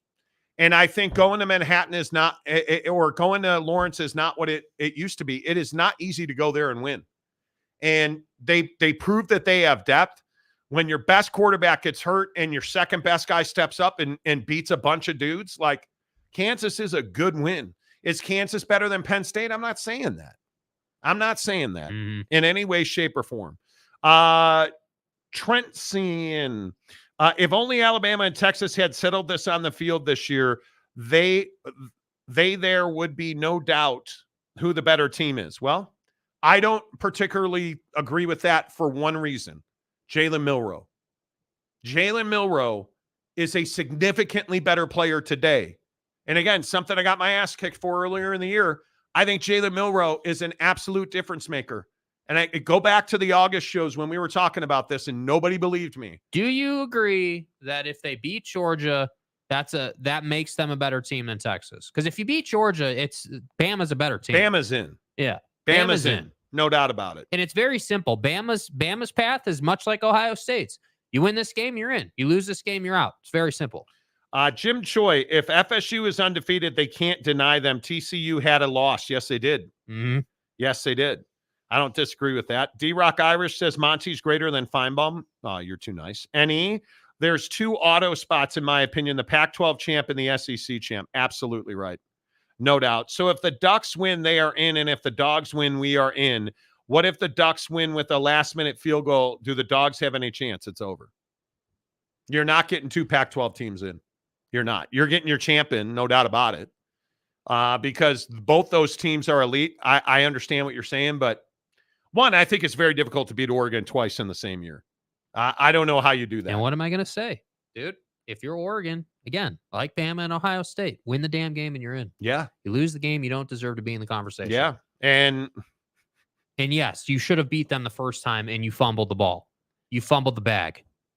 I don't know. What is it does if you lose to Oregon in the conference championship game, does it diminish the win earlier this year? I don't know. I cannot see the committee putting in 2 Pac-12 teams. No. And if you win, if Oregon wins that game, they're in. And the way I look at it is, hey, Oregon almost beat you at your place, and now they beat you on a neutral. Like, what are we doing? Yeah. Alex Rhea. What's up, Alex? Leave out Florida State even if they win. If they win their bowl split championship. You're just not the same thing. You're not the same team. You're not the same team. You know, like WG wants to clarify, Finebaum is not more intelligent than you, sir. Well, I appreciate that. Thank you. Jim Choi, if Florida State loses to Louisville, Georgia beats Alabama, Ohio State gets in before Texas. It's a fascinating conversation. OG Gary, Georgia, Michigan, Oregon, and Texas. That's a very likely scenario. And I think that'll be Bama if Georgia loses. It's a very likely scenario. Expedition Greg, Ohio State's losses to a number 2 is better than Texas double-digit loss to what a low-ranked Oklahoma. It's hard to argue that. They didn't lose by double. What do you mean they didn't lose by double digits? To Oklahoma. They lost by 3 points. What was the score of that game? 34-31, wasn't it? Let's see. 34-30. 34-30. They didn't lose by double digits. Listen, the difference is, and I'm not trying to be a red ass. The people that are going to make this decision respect Oklahoma, whether you want them to or not. Uh-huh. They know the Red River rivalry. God dog. The Red River rivalry. I can't never say it. It's tough. I can never. Whatever. The Red River Shootout is a game that people love and respect. And so it gets a lot more credit. And I know that that's not going to be popular, and I know people won't agree with that, but you're right. Losing to Michigan is you can't lose that game. There's no way Ohio State can justify losing that game. It sucks, dude. And I think you are hearing the hyenas after Ryan Day, and I think they should be. Because what did I say yesterday? Ryan Day is Lloyd Carr. He's good, he's not great, and he doesn't seem to win the big games. And he's been to the top of the mountain, and he couldn't quite finish. And I think that's a problem. Jim Choi, ACC championship game will be the decision maker. It's a huge game. Huge game. NE says Georgia, Michigan, Oregon, Texas. Jamie Thornton says Georgia, Michigan, Washington, and Texas. Washington, Oregon. That's going to be a great rematch. We very rarely get great rematches. I think that's going to be a great rematch. A great rematch. Texas, Michigan, Georgia, Oregon. Phenomenal Hebrew, what's up? If Georgia loses, they're out, period. Agreed. Done. You're not getting 2 in. You're not getting 2 in. Because if we're being honest, who does the TV guy want in? Well, the TV guys want Texas in. I don't think there's any. I think you want Alabama or Georgia. I think you'd like to have them both, but you know you're not getting them. Mm-hmm. I think you want one of those two. I think you want Texas. I think you want Michigan. And Oregon's a big draw, dude. They have been. Oregon's they have. a big draw. Mike Smith, Georgia, Michigan, Washington, and Texas. A lot of Washington love today. Hey. A lot of Washington love today. Rick says, why non-Power 5 schools get ranked as booty? Who cares if you're 12-0 and you play UTEP, UMass, and... Are you talking about the Big Ten, though, Slick? That's exactly right. Like, are we going to sit here and ignore the fact that Indiana's probably just as good as UTEP? Like, I'm being serious. Indiana is not good. Indiana is a scrimmage game. I think... I'm not doing Michigan today. We're not doing it today, man. I'm not doing it. Georgia, Michigan, Washington, Texas. Bow down to Washington. Win the ball game, dude. On a neutral field. Can you beat Oregon twice in 1 year? I think that's so tough. And is Dan Lanning going to make the same stupid mistakes he made in Seattle? Yeah, he made in some Vegas. Dumbass mistakes. You can't convince me that Dan Lanning's going to screw it up not once but twice. I'm not ready to go that route. I think it's going to be really tough to win that game. And you're crazy if you don't think Bo Nix's Heisman candidacy is on the line in this game too. Absolutely right. Absolutely right. I mean, that would be like not playing Prize Picks with the Monty Show. Duh. Get in the description below. Download the Prize Picks app. Use the promo code Monty. We play Prize Picks every day. Daily Fantasy, the official daily fantasy partner of the Monty Show, is Prize Picks, prizepicks.com. And when you use the promo code Monty or just click the link in the description below, they 100% match your deposit. It's a great feature. You put in $10, they'll give you $10. You can play for weeks on $20 at Prize Picks. You can make $5 picks, whatever you want. And really, the only question you have to answer on Prize Picks every single time you play, less or more. I was looking at it today. I'm getting my ass kicked on Prize Picks in the NBA. I'm not going to lie. I am not going to lie. It has not been what I would call, productive and and stuff. The LeBron game last night, I cannot tell you how many times I have lost by half a point. Mm-hmm. Chet Holmgren at OKC has gotten me 3-4 times by half a point. And it's making me crazy. Mm-hmm. But do I stop playing? No. But I'm up $110. Damn. So yeah, dude. Yeah. I'm up $110. I feel really good about it. I have to think I'm going to be just fine. Yeah. I mean, I like what I did tonight. What'd you do tonight? They're in there. Oh, are they? Yeah, they're in there, bro. My bad. I got them in there. Where are they at, man? They right there. There's man. Jake's They prize right pick. Mitchell Robinson. For 1 turnover. Chris Paul for more than 7 dimes. And Domantas Sabonis for 20 points. Oh, which he usually does against the Warriors, so we'll see. What do you make of the Chris Paul, Scott Foster situation? I think those two have it out for each other. And I think that Scott Foster absolutely influences lines with the way he officiates games against Chris Paul. I think that the Scott Foster nonsense is no excuse for the way Chris Paul has, performed in playoff games and frankly not performed by getting hurt and leaving the game. I think that's not an excuse, dude. I think Scott Foster is not the reason that you're on first team, never won a ring. So if you guys don't know the story, Scott Foster is an official. Chris Paul does not win games where Scott Foster officiates his games. There is a wide belief that Scott Foster cost the Suns an NBA championship, and I'm one of these people. They went from a 4-point favorite the Suns in game 6 were a 4-point favorite over the Bucks. Scott Foster gets assigned to the game, and it completely flips, and I think it went to a 6-point favorite for the Bucks. And the Bucks wound up winning that game and winning the championship. And the story goes, real quick, Scott Foster officiates a Clipper game where Chris Paul is playing for the Clippers. His son, Chris Paul's little boy, is playing around out in the carport area, and the referees are all in a car trying to leave, and they're honking, and Chris Paul's son won't move. And they were yelling and cursing at Chris Paul's son. Chris Paul found out about it. They had beef over it. Last year in the NBA Finals in that game, Scott Foster walked up to Chris Paul, and this is according to Gilbert Arenas, by the way, and says to Chris Paul, Scott Foster, the official, says to Chris Paul, "Hey, do you know your record in games that I work?" And walked away. And of course, I think he was at the time 1 win in 13 losses. And Scott Foster said to CP3, "Do you know your record in the games that I work?" Like, it's amazing to me. Why are you allowing Scott Foster to work Chris Paul's games? You know this is an issue. Oh, I know exactly why they are. They don't give a damn that it's an issue. They don't care. They want the conversation. They want people to pay attention. How do you get ratings? Have drama. That's how. I agree. One other thing real quick. On Prize Picks, they give you a bunch of promos. Jordan Bennington, the goaltender, is the Taco Tuesday promo. Instead of 28.5 saves, they're down to 24.5 saves against Minnesota. Did you take it? Hell no.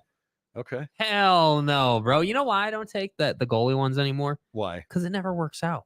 Okay. Dude's going to have, they're going to play incredible tonight, and he's only going to make 12 saves because he doesn't have the opportunity.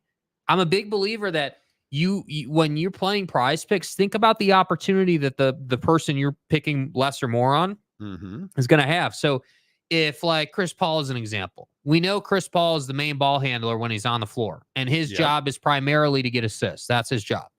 So, okay, I like that. He should be able to get 8 assists tonight. I like that. Mitchell Robinson. I like that. You like that? Why do I like Mitchell Robinson to turn it over once tonight? Well, because 3 out of his last 4 games, he's turned it over at least twice per game. So when I look at that, I say, okay, cool. This guy's good for 1 turnover. He's going to rebound it. He's going to try and dribble out, and they're going to take it from him. Turnover. It's that easy. That's very straightforward to me. And then Sabonis, more or less than 19.5 points. Anytime they play the Warriors, that's a high-scoring game. Sabonis typically is right in the middle of that thing. So I would expect him to have a big night. The Wild average 31 shots a game. All he has to get is 24.5 saves. Do I take that or leave that? I would leave it, dude, but Prize Picks, prizepicks.com. What do you guys think? Do I take that or do I leave that? Aaron Wilson says 2 holes is a Prize Picks wizard. I don't know about all that, dude. I just think that the goaltender thing is risky. Boy, that feels like I'll leave it. Yeah. All right, I'll leave it. PrizePicks.com. Use the promo code Monty. They'll match your deposit 100%. Joseph Harper, ultimate chaos would be Iowa somehow upset Michigan. Oh, my God. That would be incredible. Oh, my God. Let me pull the Blake Corum. Thank you. Can you imagine that? Would there even be a Big Ten team in the college football playoff?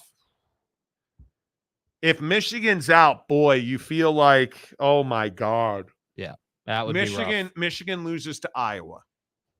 I think then James Madison's got to get. No, I'm kidding.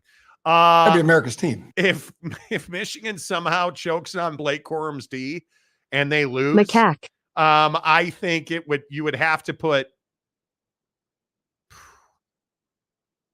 At that point, I'm still taking Georgia to beat Bama. Georgia. Right? I mean, Georgia, Oregon. Man.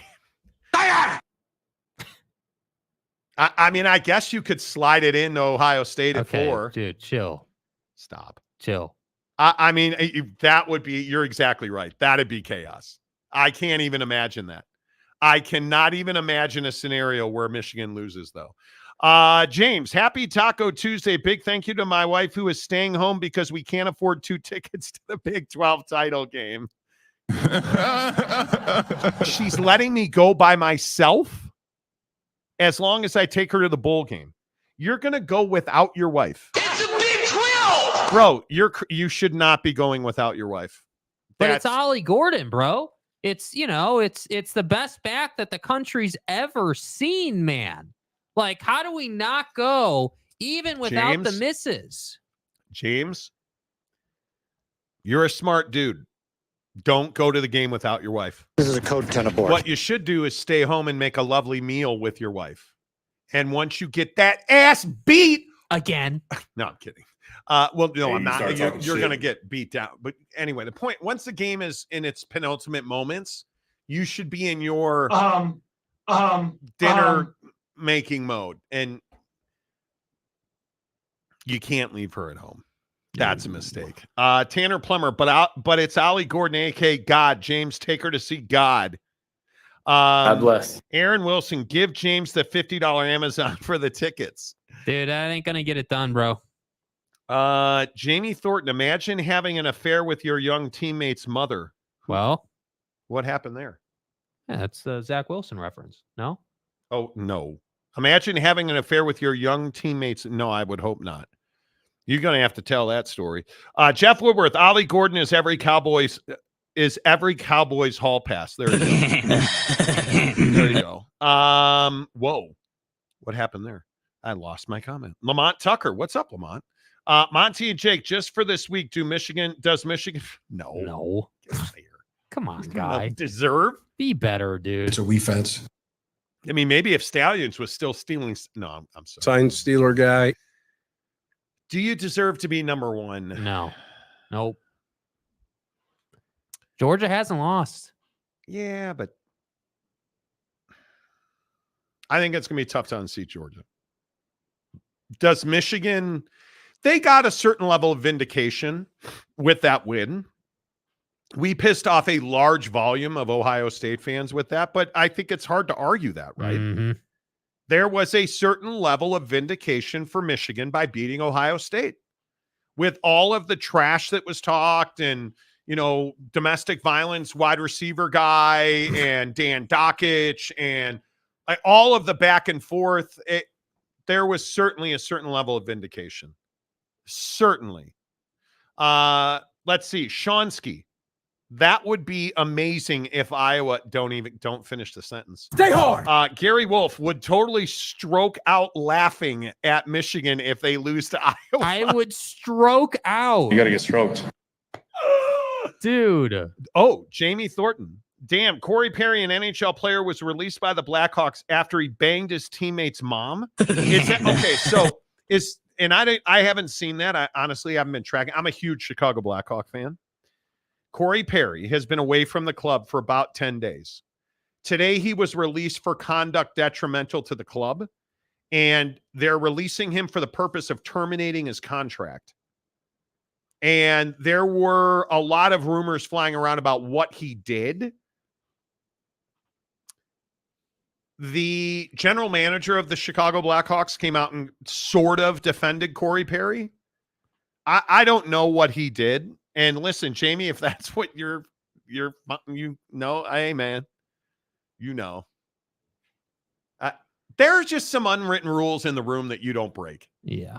And having been around a ton of hockey clubs in my career, that's one that you do not mess with somebody else's wife, girlfriend, mom, sister, cousins. Okay, they're open season. Anyway, Mike Smith, it would be karma justice if Iowa won, but I think that is the least likely of all the championship games. Iowa's not winning that game. There is not a chance in the world. Tarrant County, Pete, adding the 4-PAC schools will be the best thing ever for the Big Ten, as Iowa, Nebraska, and other Big Ten Westerners would get stomped by most teams in the AAC. Wow. Damn. Okay. LB Seminole, yeah, we got to talk about Connor Bedard's mom hooking. It was Connor Bedard's mom? That's the rumor that's been denied. Stop. The GM, Kyle Davidson, has said it does not involve any other players or their families, and the rumors out there are frankly disgusting. That's his quote. Yeah, that's a pretty hard denial. No pun intended. Stay hard. I think, yeah. Now, you want to talk about Bedard's mother? Why? What's she's a good-looking lady, man. She's a good-looking lady. You are in a serious That relationship doesn't mean with another woman. That does not mean I cannot comment on the fact that the savior of the Chicago Blackhawks, Dude, not stop Patrick Kane and the talking Red about Wings. what's between her pipes. I'm not. What are you what do doing? you mean between her pipes? What are you on the dude? power play here? Nothing. I get nothing. Cock. Nothing. Are you between her pipes and on the power play here? Not those are hockey. I'm so bricked up right What now. are you going to dangle Connor Bedard's mom? Dude, I don't know what Connor Bedard's mom looks like, but you should just. It's all over the place. Just have a look for yourself. God Just real damn quick, it. dude. Why just do you it. do this? Just, Why just do you really do this? quick, man? Much like Corey Perry. Just really quick. Come on. Come on. You're killing real. Yeah. Okay. There you go. Let's just say he didn't. Let's just say he didn't have to serve the whole 2 minutes. Yeah, it was a minor, not a major. Okay. Thank you. Oh my God. Good This talk. story is ever. God damn. That's what I said, Hey! dude. Yes, you did. Yes, you did. What are you, Derek Fisher? Okay. That's not her best look. No. Well, he probably got his bonus because that looks like plastic surgery. Oh, I thought we were going. Okay. What? She looks like Madonna. Stop it. I'm gonna guess that's Connor Bedard's sister. You know what? We're going to hell for this, and I hope you I guys didn't bring this up. Yes, I'm just you did. Furthering the fire. Yes, okay? you did. This is your fault as usual. I'm perfect and never wrong. I'm aware. Okay. I'm aware. Dare I? Why would I put this picture? Why would I put this picture up here? You should pray first. Because you mongrels are going to absolutely... Patrick Kane, go away. You're in Detroit. Yeah. How about loser. that story? What a loser. If I put this picture up here, you guys are absolutely going to get in car accidents. His cock. Oh my God, look at her. Wow, man, I'd love to go 5-hole on that chick. I'd love to go 5-hole. I mean, again, like it's her or Lisa Wilson. Well, let me tell you something. I'm going to raise her Stanley Cup. You know. So there's Connor Bedard's mom, or Mrs. Corey Perry, allegedly. Dilly.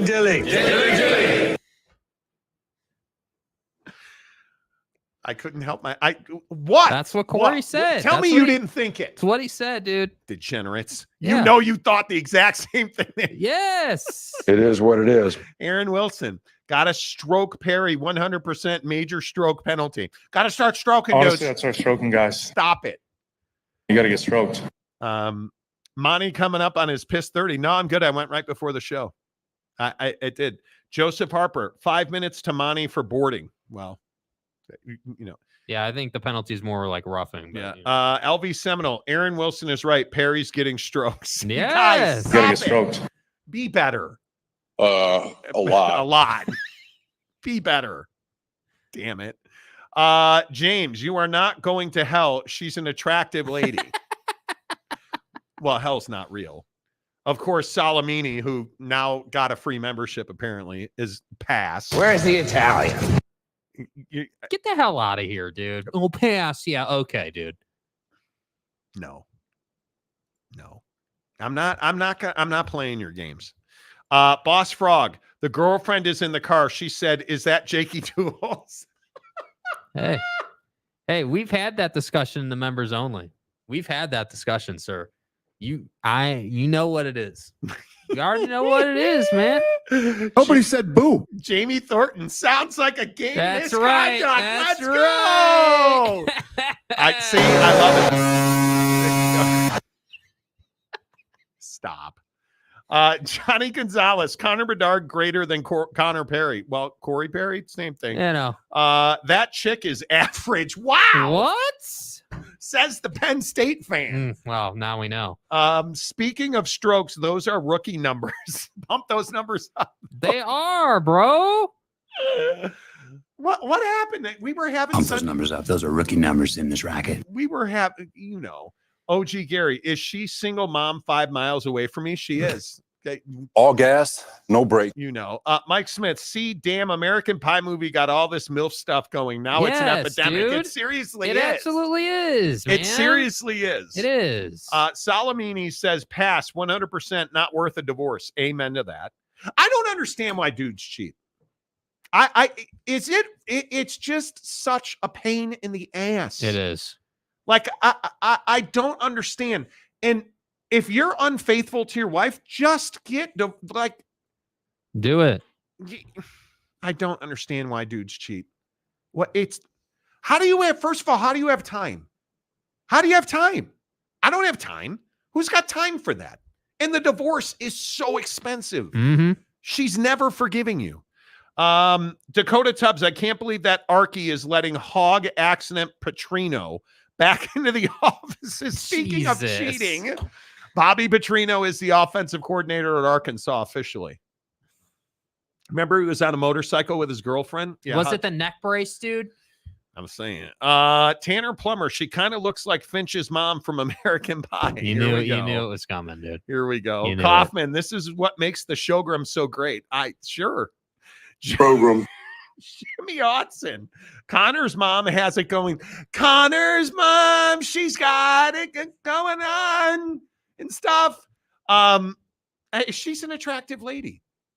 But I don't believe that Corey Perry did this.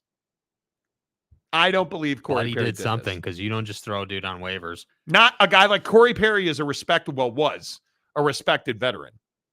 You know, come on now. Ty Duke, what's up, Ty? Behind the show, but Garrett Cole was the drop when he got popped for PEDs. It's great. Yeah. No, when he got popped for spider tack. Yeah, dude. And he did that in a press conference. You sat up in front of the media. Did you not think that, Garrett, they were going to ask you if you used spider tack? I don't know. I don't know if I don't quite know how to answer that, to be honest.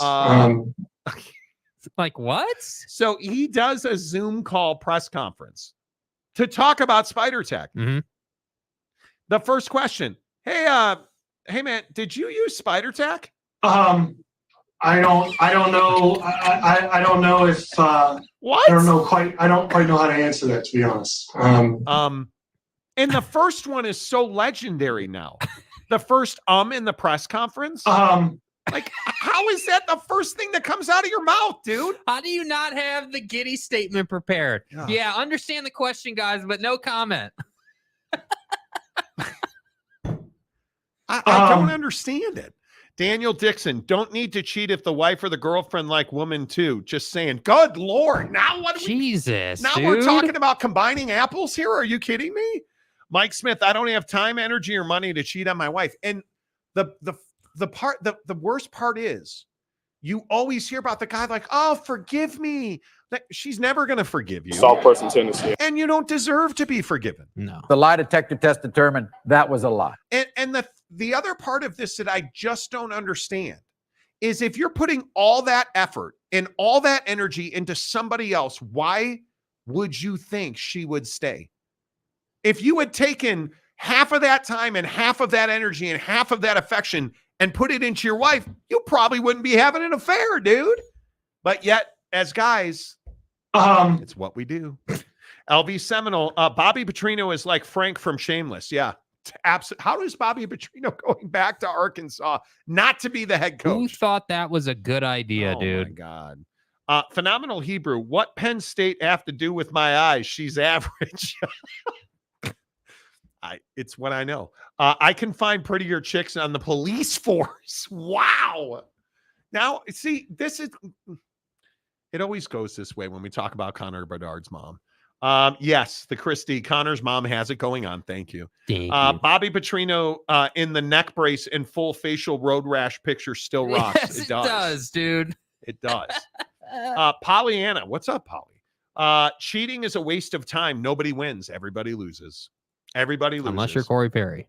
And then you lose because you got your contract terminated and your career's probably over. Wow. Jamie Thornton. Forget Stacy's mom. It's Connor's mom has it going on. Yeah.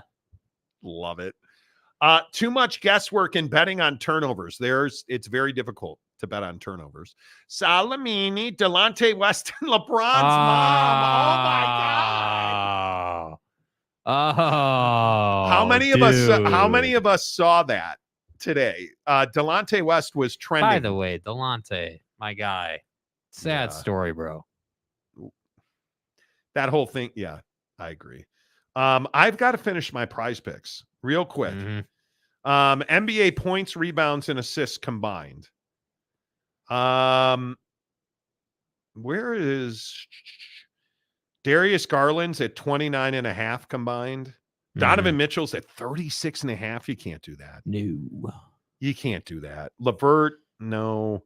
Zach LaVine, 28.5 points, rebounds, and assists. Yeah, I think you could probably do that. Jaylen Brown against Chicago, 31.5 points, rebounds. LaVine is averaging 22 a game, 5 rebounds, and 3 assists. So right there, you're, 29? You're close. He's going to have a hell of a game. I think I will go with Jaylen Brown, not Zach LaVine. And you know my rule on prize picks. You only play 3. Giannis Ante your mama. 46.5 points, rebounds, and assists. That is heavy. It's against Miami and Bam Adebayo. I mean, what did you say it was again? 46.5. He's averaging 44. Yeah, I don't think you can do it. Points, rebounds, and assists. Yeah, points, rebounds, and assists. He's averaging 44. Can't do it. Anthony Edwards at 38 against OKC. Nah. What's Chet tonight? 27.5. Chet, points, rebounds, and assists. He screwed me so many times, Chet Holmgren has, which is why I'm going to go with it. Because I'm a sucker. Wait, say it one more time. 27.5 points, rebounds, and assists. God. Jalen Brunson, 34.5 against Charlotte. I'm going to go more. Jaylen Brown, 31.5. I'm going to go more. And Chet Holmgren, more. Okay. Good luck. Good luck. Good luck. Why do you say? The Chet one he's so up and down. You know, he is. It's the whole, in all seriousness, it's the Giddy Chet problem. I'm going 100 on a flex play. Okay. You're betting 100? I'm going 100. Okay. I'm going 100 to win 225. Nice, dude. Nice. Okay, place the entry. Just put the phone down. Just put the phone down. This is a code 10 abort. Just put the phone down. Come on, Chet Holmgren. Okay. James, my wife is tough enough to survive the monsoon at the UCF game and the freezing cold temps at homecoming. She is awesome. She is awesome. Doesn't change the fact you should stay your ass home. I would agree. You shouldn't go to that game. Jeff Woodworth, spider tech is not my thing. Exactly. Right, exactly. Dude. Vacuums are my thing. Mrs. Bedard, are you trying to seduce me? I mean, she's an attractive woman. Yes. And she's not the one with half her eye cut off. She's the one next to Connor Bedard. Right. That's clearly Connor's sister. Really? I hadn't noticed. I only have eyes for Mrs. Monty. I think I've hit it every time. T-minus 2 minutes until SIP fans get triggered. Dakota Tubbs and I had a debate about Mississippi State. Here we go. I think Mississippi State, Ole Miss, and Missouri have a remarkably similar resume. LV Seminole, what are we going to name that pick of Petrino with the brace? Bobby Too Hottie? Do you guys remember that? The Bobby Petrino, I fell off a motorcycle. Like, who does that, man? Well, Bobby Petrino did when he... Like, it's just incredible. Like, what are you doing? I mean, it is wild. Like, it is wild to me that Road Rash Petrino is back at Arkansas as the offensive coordinator. It's crazy. Road Rash. But look at... Wait, I'm trying to get the picture up. Nope. Dude. Nope. Bro. No, you're not. I'm not playing your games. As hot as Mrs. Bedard is, this would be the exact. I'm warning you now. Put your hands at 10-2 because Bobby Petrino ain't a good looking dude. Oh. And the best part is, this dude showed up at a press conference after falling off of a motorcycle. Hey guys, you look like a Harley guy. And he's wearing an Arkansas sweat jacket, a neck brace, and he's got tremendous road rash. And he's got an All-State Sugar Bowl hat on. And peep the little smile, the coy little smile. Yeah, he's remembering what he was doing on that motorcycle, man. Fucking A. It's wild to me. It's absolutely wild to me that Bobby Petrino is back as the offensive coordinator at Arkansas. I can't believe it. I just cannot believe it. Hour number 3 of the Monty Show, as always, presented by TridayTrading.com.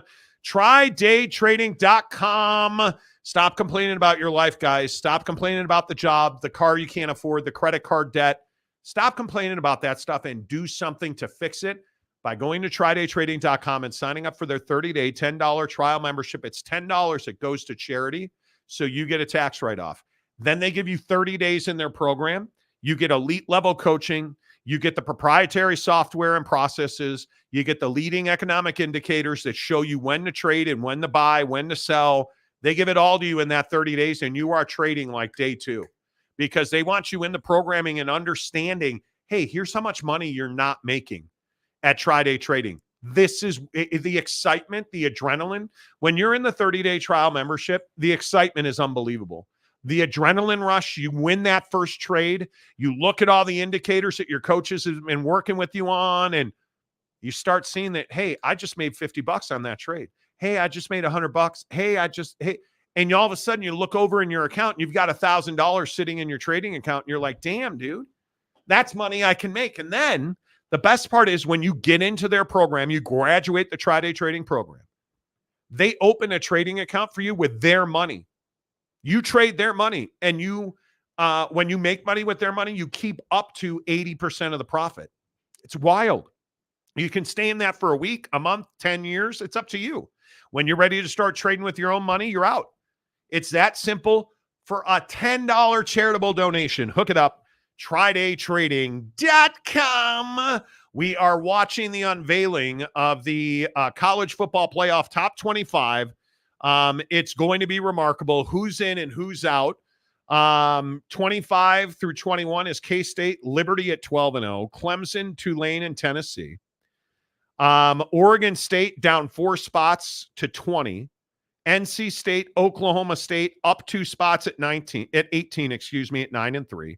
Notre Dame at 17. Iowa 10-2. Number 16 in the college football playoff top 25 will take on Michigan in the Big Ten championship game. So we're already seeing that it's going to be a very interesting fight to see. There's no chance Iowa wins that game.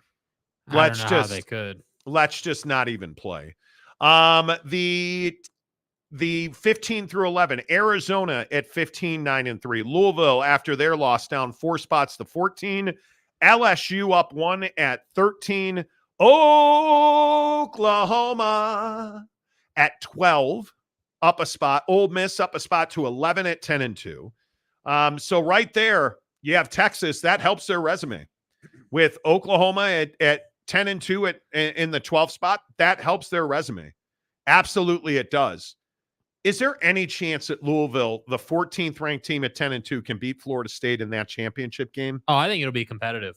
I do. I think Louisville's the one team that has a legitimate shot to overcome, to surprise people.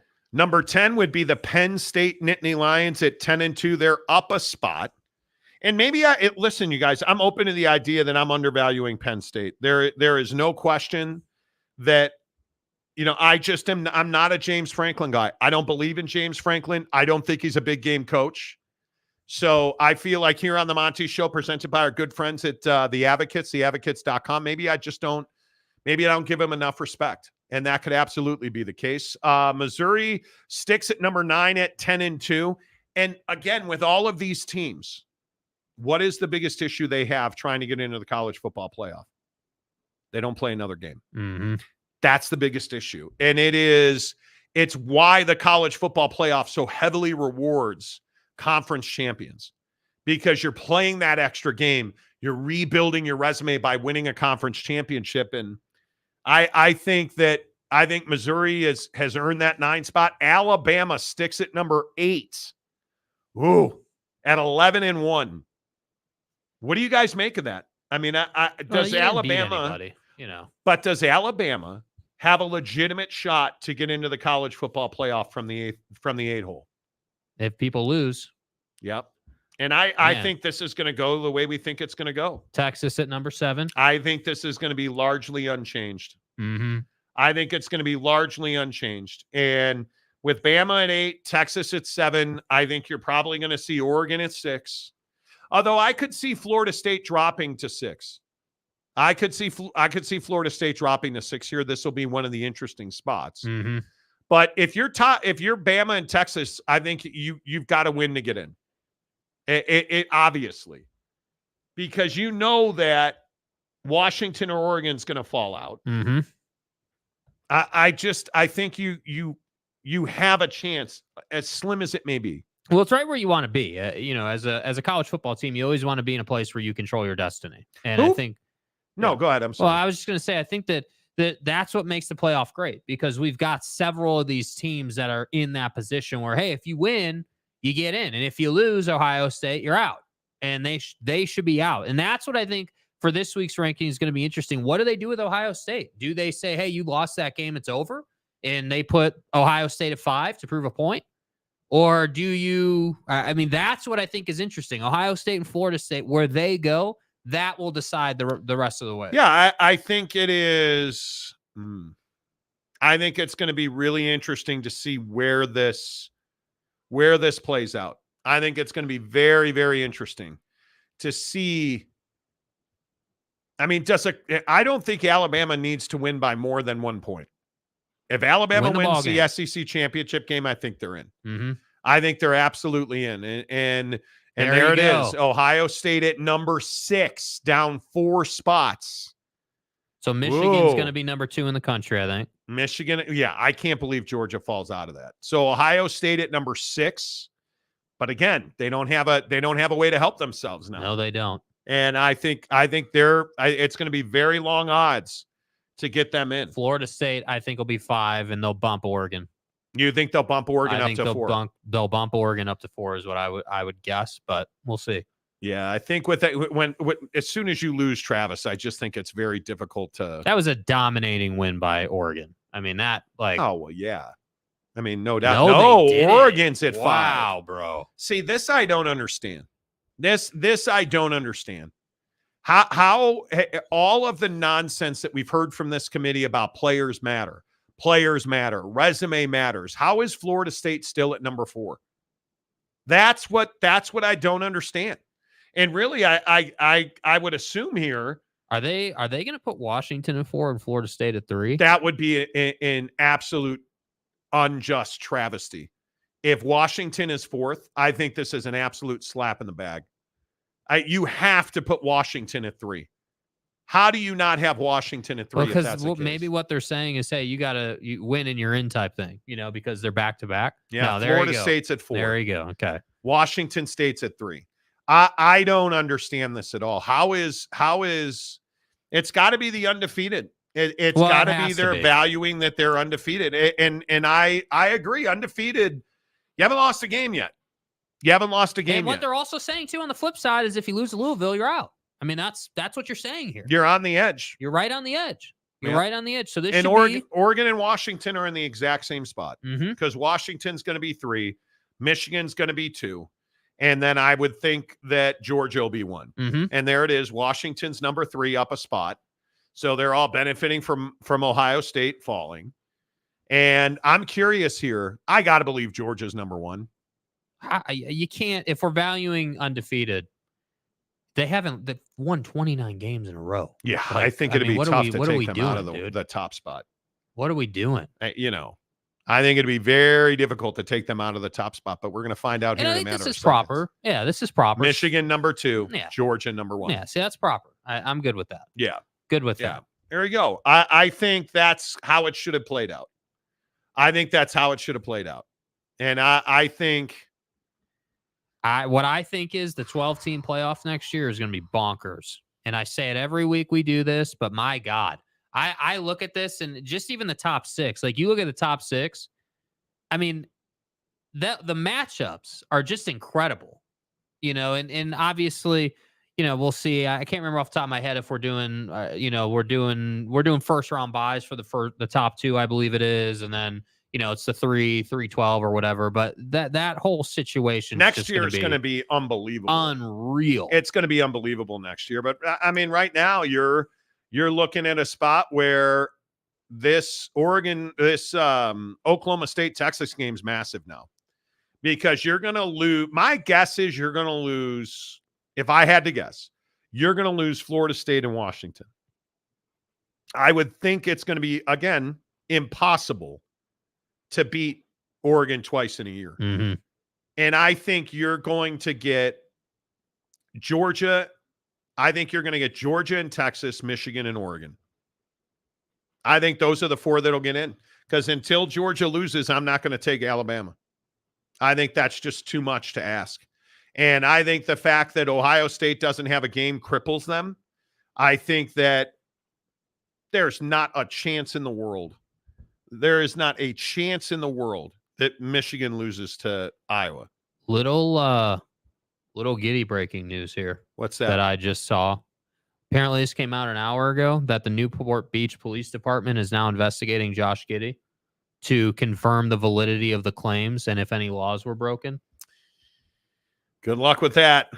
Good luck with that. Good, dude. That good is luck with that. Not good, bro. Yeah, that's going to be a problem. I think that's going to be a problem. Yep. Where is undefeated Liberty? I think Liberty was 23rd in the college football playoff rankings. Pretty sure, because they were 25th last year. I'm pretty sure they're 23rd. But you just don't have the resume. And, that's an interesting question you ask, because what is your best win if you're Liberty? You don't have a best win. Is UTEP your best win? Buffalo, FIU, Sam Houston, Jacksonville State. Like, you don't have a best win there. I think that's a problem. James Knight, it's probably pointless to ask to relax with Giddy references, isn't it? Well, no, I don't think it's pointless. It's not going to happen, because he's put himself in a really stupid position. He's put himself in a terrible position. Don't forget, in about 30 minutes, we're going to give away a $50 Amazon gift card here on Giving Tuesday. All you have to do is interact with Bucked Up. Show us you have Bucked Up. Show us that you bought Bucked Up.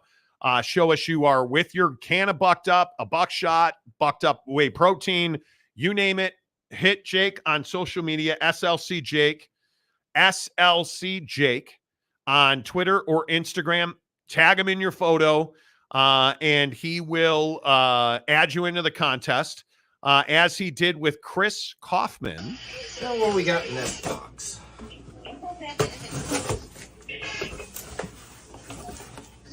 Ooh, a Bucked Up order. Oh, my God. Well, look at Cases. This. 1, 2. Are you kidding me? 3, 4. Let's go. 4 cases of Bucked Up, baby. Love that. Oh, there's more. Oh, Another box. There's more. But wait, there's more. Oh, this is going to be tough to beat. Let's go, Kaufman. Going in. Wow. 5. 6. He got 8 cases in the box? I believe he does. 7. He's got 8 cases of Bucked Up. Let's go. And that's what I got. Let's go, Kaufman. 8 cases of Bucked Up. That is the clubhouse leader with 45 minutes to go. That is the clubhouse leader, and we've had so many entries, which, again, I really appreciate. Chris Roberts sending us all of his Bucked Up shaker cups. Joseph Harper sending us his case of buckshot. Jeff Woodworth sending me buckshot for indoor golf this week. Love it. Look at our guy, Aaron Wilson.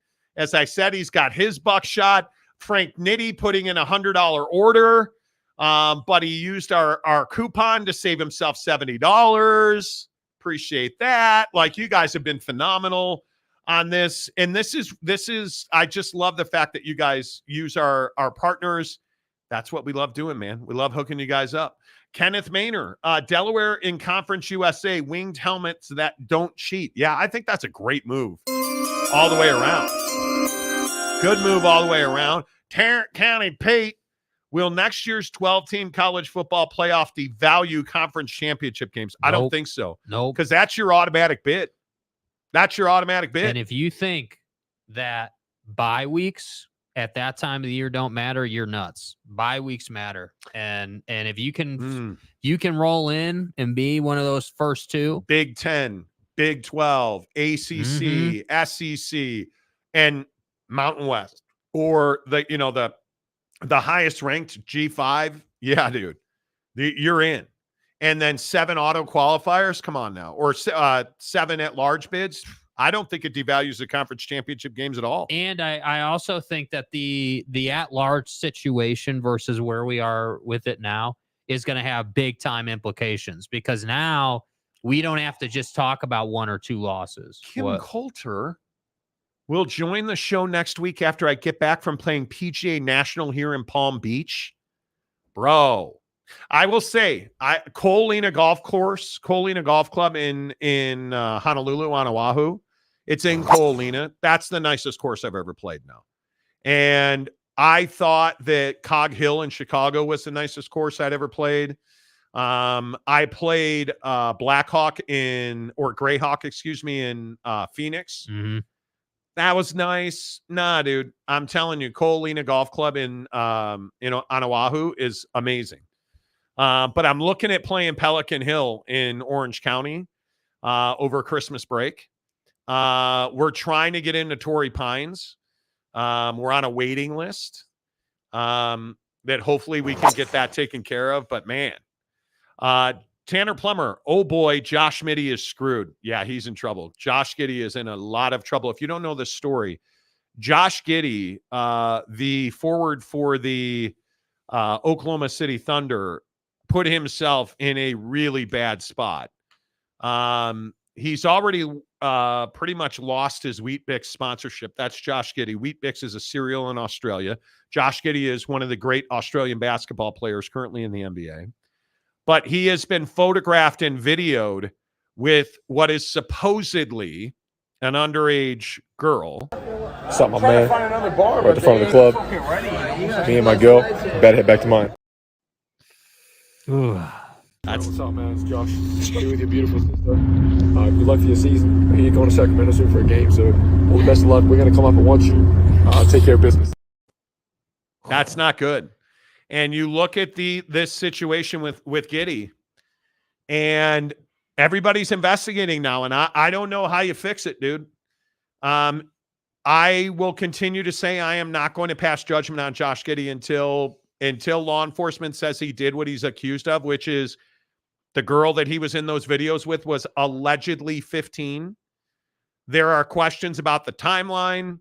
When did those videos occur? Was it while he was in the NBA? I don't know, man.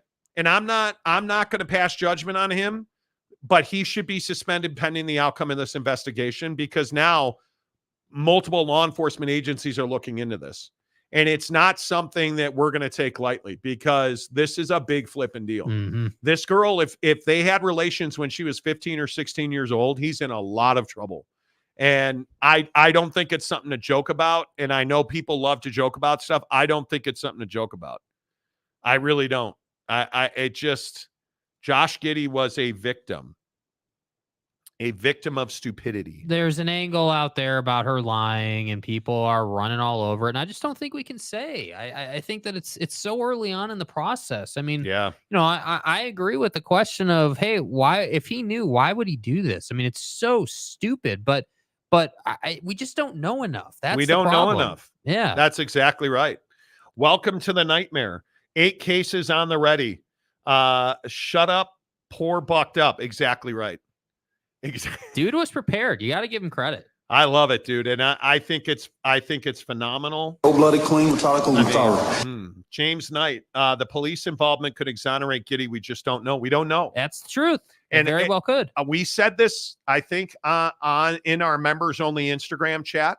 which, by the way, you get into when you hit the like button and then you hit the join button and you join in our members only tier for $9.99 a month. You get into our members only Instagram chat.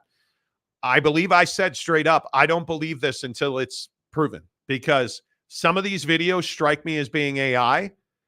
I just won't. I don't trust the internet anymore. Because you know why? You know why? Because you would have to be so moronically stupid to be Josh Giddy having sex with a 15-year-old girl. How stupid would you have to be? I just can't. Totally agree. I can't. Harry Austin. Oh, wow. Mark Cuban selling his stake of the Mavericks for $3.5 billion. He's pulling out. He is pulling out altogether. He's done with Shark Tank.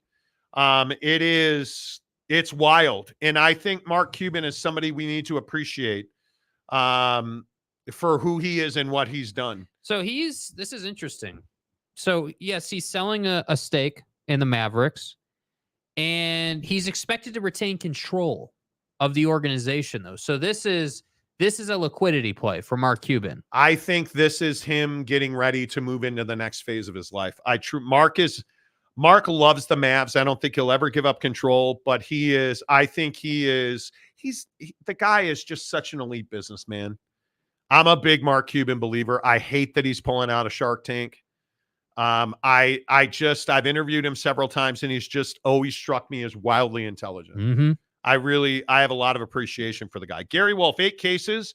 That should last him through Saturday. Maybe that's what I'm saying.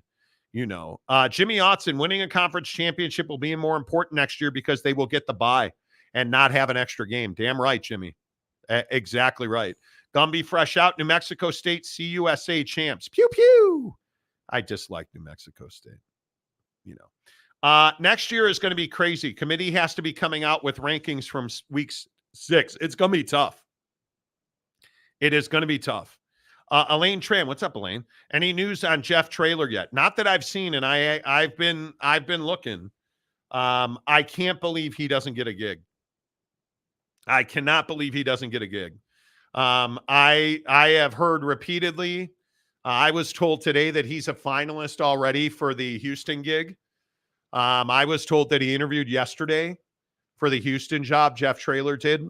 We'll see. He hasn't gotten a contract offer, or at least if he did, they haven't hired him. But I think he is the guy that I would hire at Houston. I wouldn't even hesitate. And I wouldn't do some weird ass dance with him at the press conference like A&M did. I would just hire the guy and let him go kick ass. I would hire him, sign the contract. Here's your boots. Go kick ass. That's what I would do. Absolutely. It just is what it is. Adam Salamini. I heard Giddy had a bye week. See what he did there. What was the code for BuckedUp? I tried and it didn't work. Monty. Promo code Monty should get you 20% off at checkout. Promo code Monty. Appreciate you guys hooking that up. Monty, did you eat at Roy's there? We did. Absolutely, we did. It was phenomenal. Yep, absolutely. We did. Yes. Mike Smith, not going to prejudge this one. You can't. Yeah, and I think that's the thing we learned out of the Bauer situation, the Trevor Bauer thing. We all it looked ugly, right? I mean, honestly, it looked really ugly for Trevor right at the beginning, and then things kind of got worked out, and we saw the truth. And so, hey, I mean, again, I'm truly not going to sit here and say that Giddy did this. It would be, if it comes out that he actually did this, it would be incredible. Like, this would set a new standard for stupidity. Josh Giddy is in trouble, whether he did it or not. He'll never be the same reputationally speaking. If he is innocent of these charges, he needs to find out who leaked this and who starts it, and he needs to get aggressive to recover his good name. And I say he's in trouble either way, because he's already lost. What was the Weet-Bix thing was $40 million. Yes. Which is a load of money. He apparently there was a shoe deal in the works that's been put on hold. Like, the guy's never going to remake it. It's done. And when you look at this, he's 21 years old, man. he is going to hear about this the rest of his career at every away arena. You think he's not hearing about it on the floor now? Oh my God. I can't even imagine. It's brutal. It is absolutely brutal. James Knight, you're passing judgment by saying he's in trouble. No, I'm not. He's in trouble no matter how you slice it. Trevor Bauer was, and like, do you understand guys like Trevor Bauer? He'll never make that money back, man. Yeah, dude is still in trouble. You get that, right? Like, in the sense of, hey, he's never making that money back. Never. He was, in my opinion, on a Hall of Fame trajectory in his career before that happened.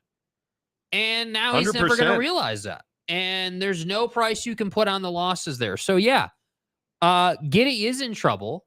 That doesn't mean we're saying he did it, but he's definitely in trouble in the court of public opinion. You're never getting out of this, dude. You are never getting out of this. And I hope you understand that. Like, it's not a personal like him, don't like him. It is what it is. Mm-hmm. And unfortunately for him, it is bad, dude. It is his biggest. I just can't believe he did this. I cannot believe he did this. Insanity.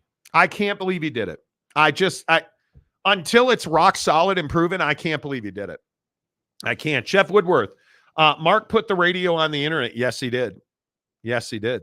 Shoddy says, where is the tightening coach going to be next year? He's not with Coach Prime. What do you mean? The tight ends coach, maybe? I don't know. Clarify that for me, Shoddy, will you please? Let's see. Mike Smith.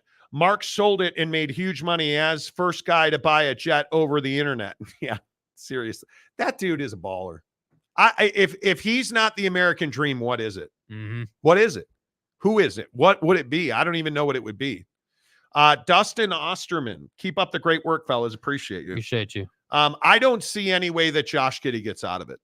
That whether he did it or not. The only way that he gets out of it is if it comes out convincingly that she lied about her age. There needs to be. That's it, right?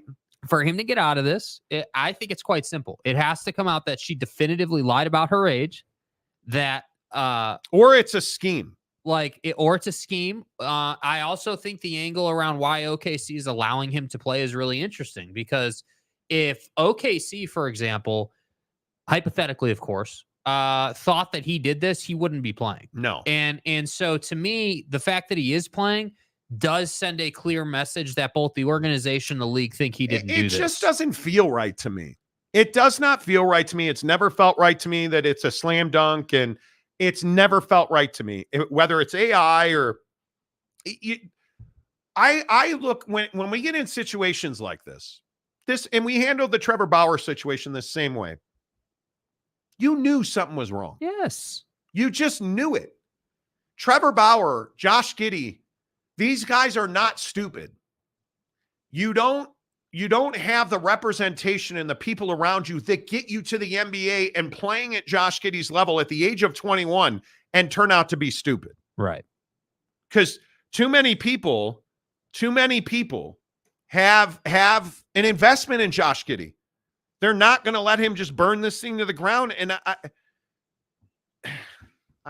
it's a horrible situation. It does not add up. It is a horrible situation.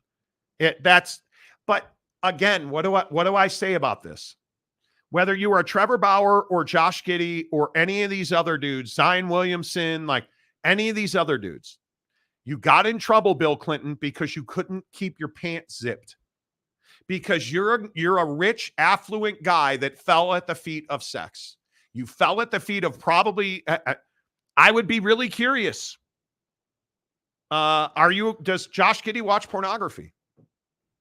It's a question I think you have to ask, because I already know Trevor Bauer does. I already know Zion Williamson does. And I already know that Bill Clinton does. That's known now. I think that the other problem for Giddy is that, I hate to say this, but there is another level to this because it's allegedly an underage girl. Like the Bill Clinton thing, you're an idiot, right? The Bill Gates thing, you're an idiot.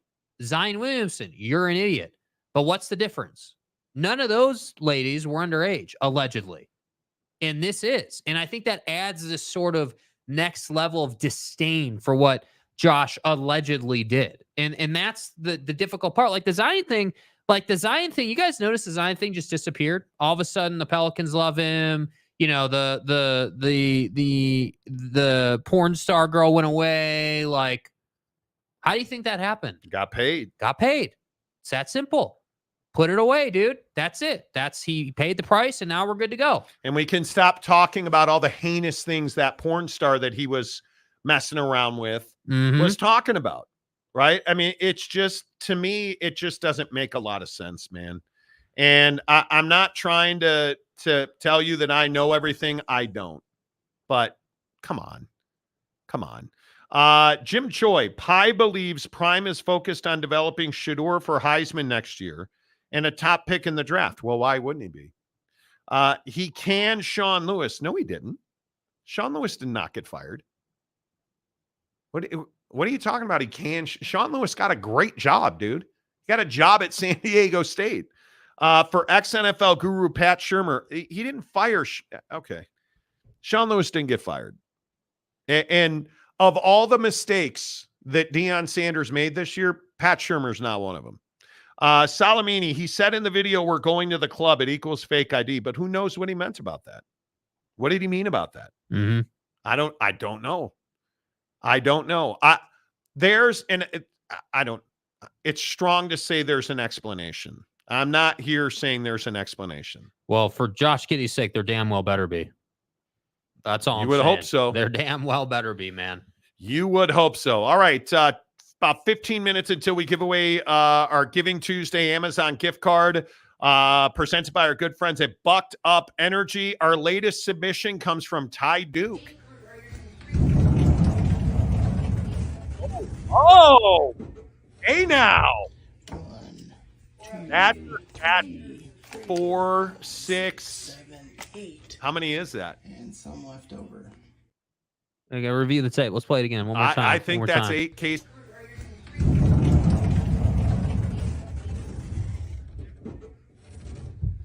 One, 2, 3, 4, 5, 6, 7, 8. And some left over. Right there. You know what that last one on the top right is? You'll see it. This is their variety pack that you can get at BuckedUp.com. Their variety pack of BuckedUp Energy. Boom. Look at that. That's a variety pack of BuckedUp Energy. Let's go. Boom. Ty Duke or Chris Kaufman? Put it to a vote. I'm not deciding. That one's Let the people tough. decide. That one is tough. Let the people decide. Ooh. We shall see. Shouty. Coach Prime cleans house with his coaches. He has to. They were undisciplined. They were undisciplined. No doubt about that. Mike Smith had a Smirnoff Ice Buzz Raz Blue Raz Lemonade. Boom. Well, a few of them. Not bad, dude.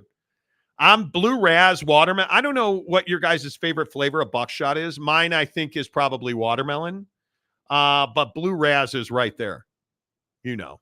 Noel. Andrew Bogut said Giddy didn't know the girl was underage, so he's admitting it didn't happen. He just did. So he is admitting it did happen. He just didn't know. Who are you, Michigan? If that's the case, he's done. He's done. There's no, I didn't know is not an answer. And here's the tweet that is being referenced from this morning. And I didn't put this in earlier. So I don't know how much credence to give Andrew Bogut. He is a noted and he's also an Australian basketball legend. And if he said it, I believe him. This is what Andrew Bogut said.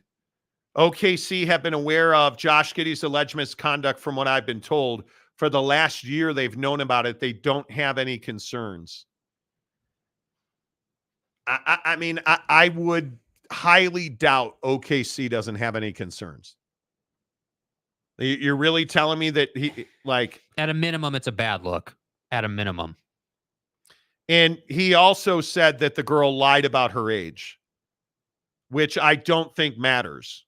Yeah. Yeah. You know, I don't want to play there's video of the podcast.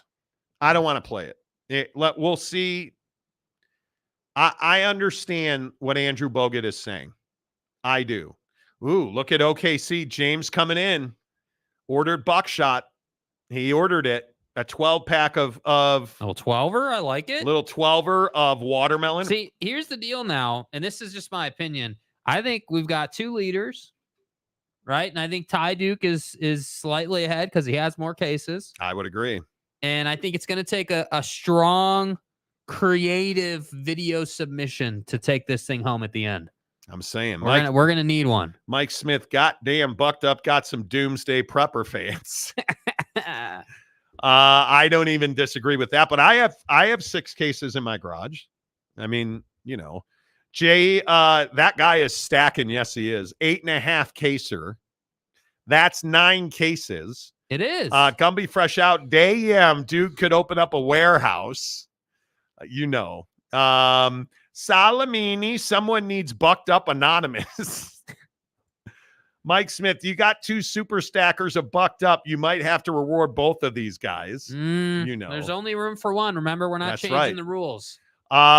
James, I ordered a 12-pack of watermelon buckshot. Trust me, iced tea watermelon Bucked Up combo is amazing. I'm sure. Ooh, I like that a lot. Absolutely. Yeah, OG Gary, Charlie Munger, the right hand of and here's another thing I struggle with. Is Charlie Munger somebody's right hand, or is he just Charlie Munger? Because Charlie Munger died today. And obviously, when you look at the life that Charlie Munger led, he was Warren Buffett's right-hand man. But the guy lived to be 99 and was absolutely integral, in my opinion, in what Charlie Munger was integral in what Warren Buffett accomplished. I think he stands on his own. And you look at guys like I just retweeted Tim Cook. You look at what those guys are saying, like, man, it's amazing. Hellabilly says +1 for the variety pack. I agree. Kaufman is threatening with another video submission, saying he's got 2 more cases that he can add. Wow. I've told him I'm not taking pictures now. We've set the precedent. It's video or it's nothing. Yep. I agree. Tanner Plummer, well, do you trust Legion Hoops though? I watched the video. Bogut has a video podcast and I watched it. And he said the exact same thing. So I just don't want to play the video. And,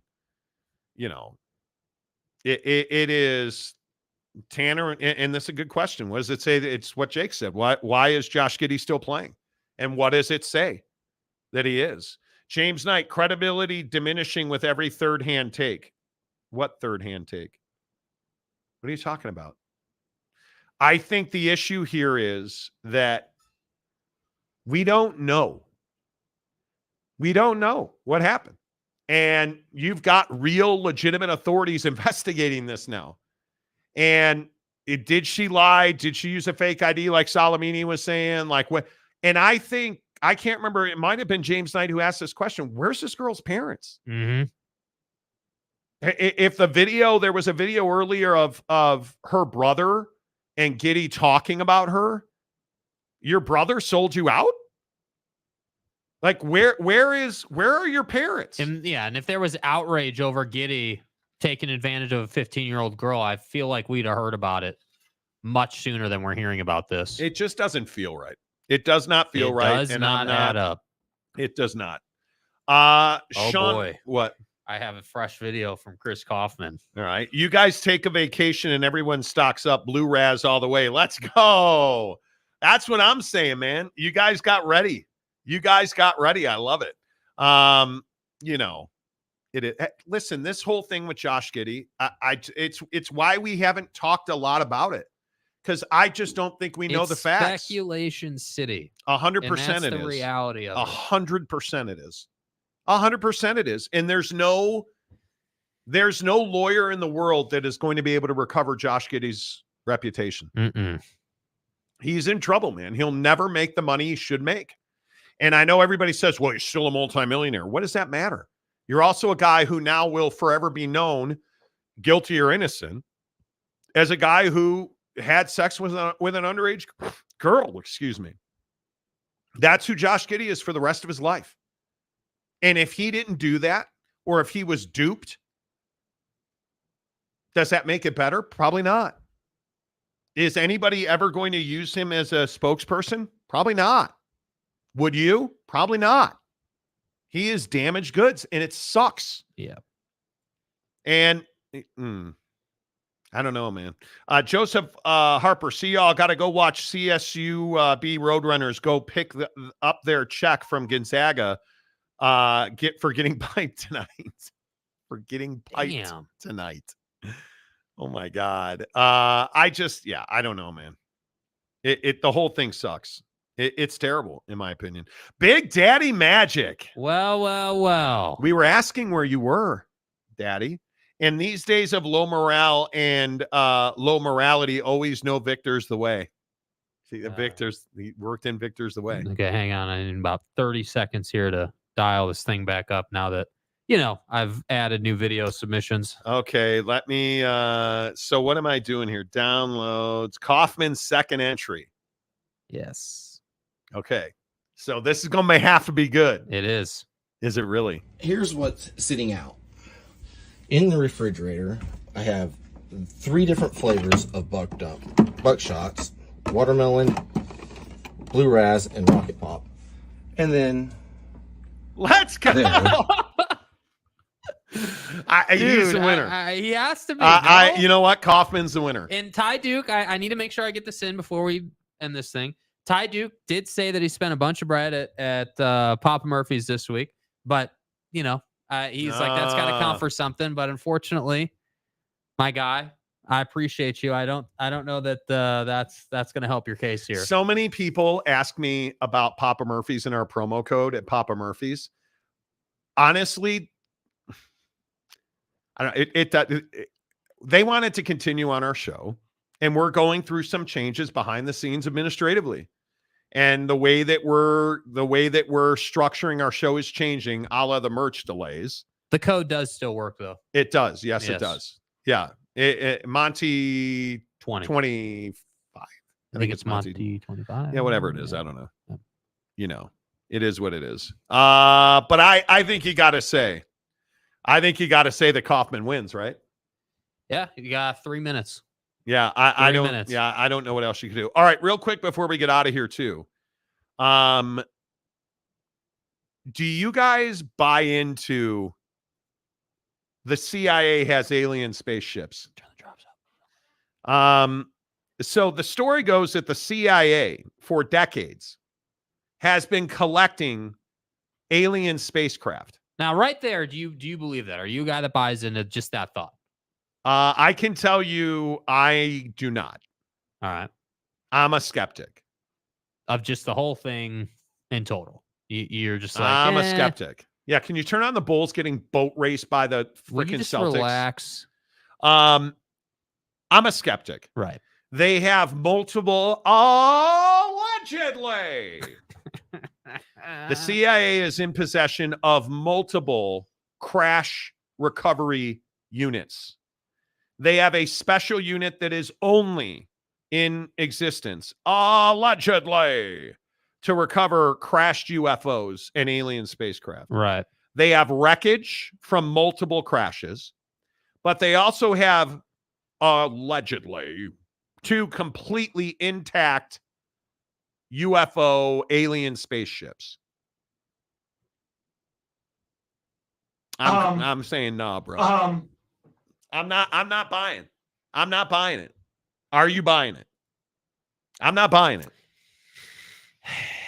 It's hard for me to be like, yeah, you've got two completely, fresh, unaltered spaceships. I struggle with that. I think that it's this whole thing where it's like, hey, are they real?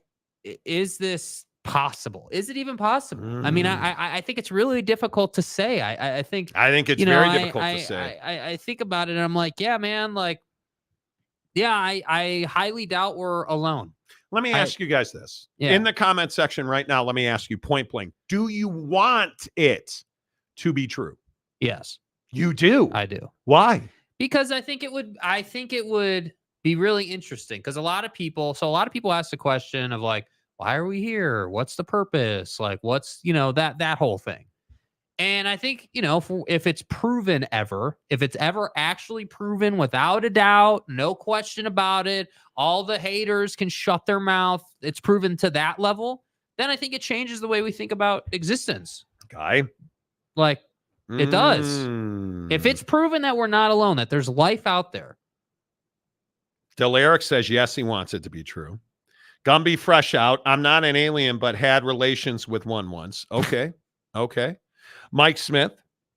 Close encounter scene when the kid sees the ships and yells, ice cream. Great stuff. Great stuff. Great stuff. NE. I don't know about the CIA having any alien stuff, but the military has specialized equipment to recover military equipment like those so-called Chinese spy balloons. Hold real quick. Didn't you have Jaylen Brown tonight on combo? Yeah. Dude, he just missed a wide open layup.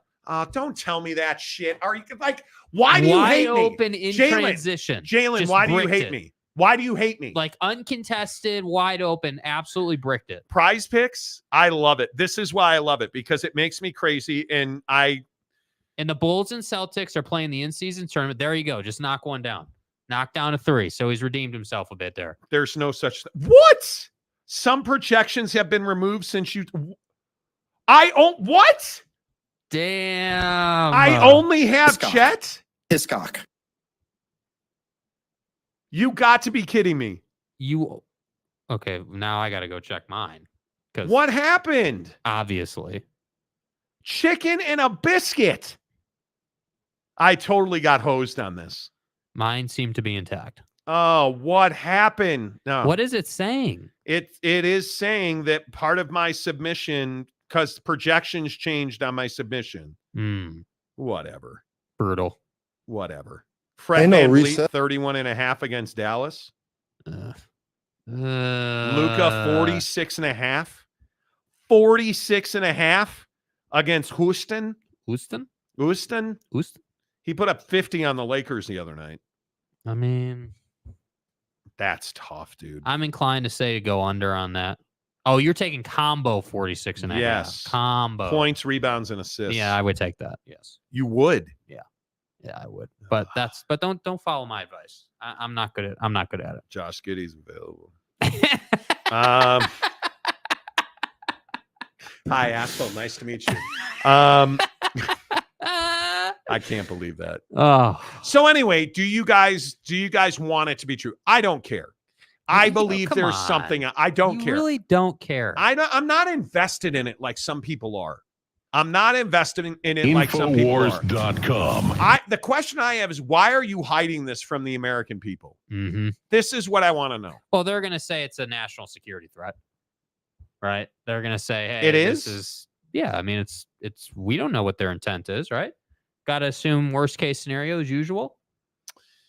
Yeah, I guess. I should not be playing Prize Picks. Yeah, don't. What are you doing over there, dude? What are you doing? Just let it fly. Oh, you can't have two guys on the same team in the same game.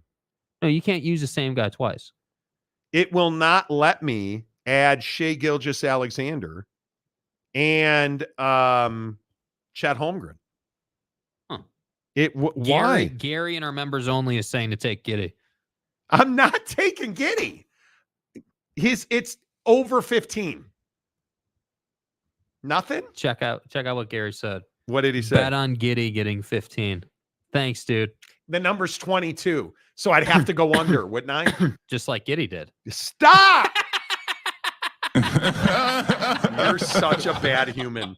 You are a bad human. Do you know that? You're a bad legendary. I'm going Luka under the 46.5. Oh, man, that was a good one. Whew, man. Wow. Dude. Okay. Well, maybe I wasn't supposed to play 100, but I'm going to play it anyway. My name is okay. Server error. What the fuck? Dude. Server. Why? Why? What did I ever do to you? What did I? Better send those refunds. Server error. No, it played it.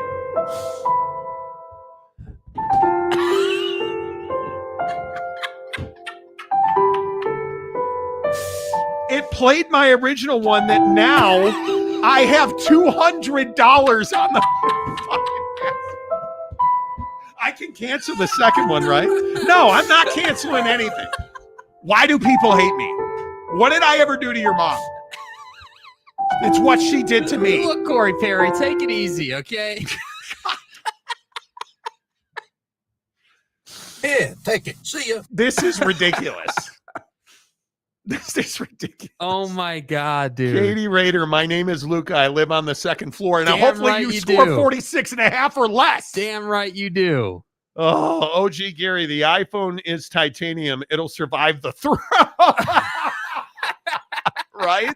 Gumby fresh out. Time for Uncle Monty to download more RAM. Exactly. That's what fucking serious. Like, how do you, bro? And it's very powerful. Oh my. 200. Let's go. Yeah. I'm going to need somebody. You're so fucked. How's that iPhone working for you there, Monty? Oh my God. Tanner Plummer, the Pac-12 is coming after Monty's Wi-Fi for calling out their ineptitude this summer, apparently. Johnny Gonzalez, Giddy keeping older. Giddy keeps getting older and they keep staying the same age. Yeah, they do. Yes, they do. Okay.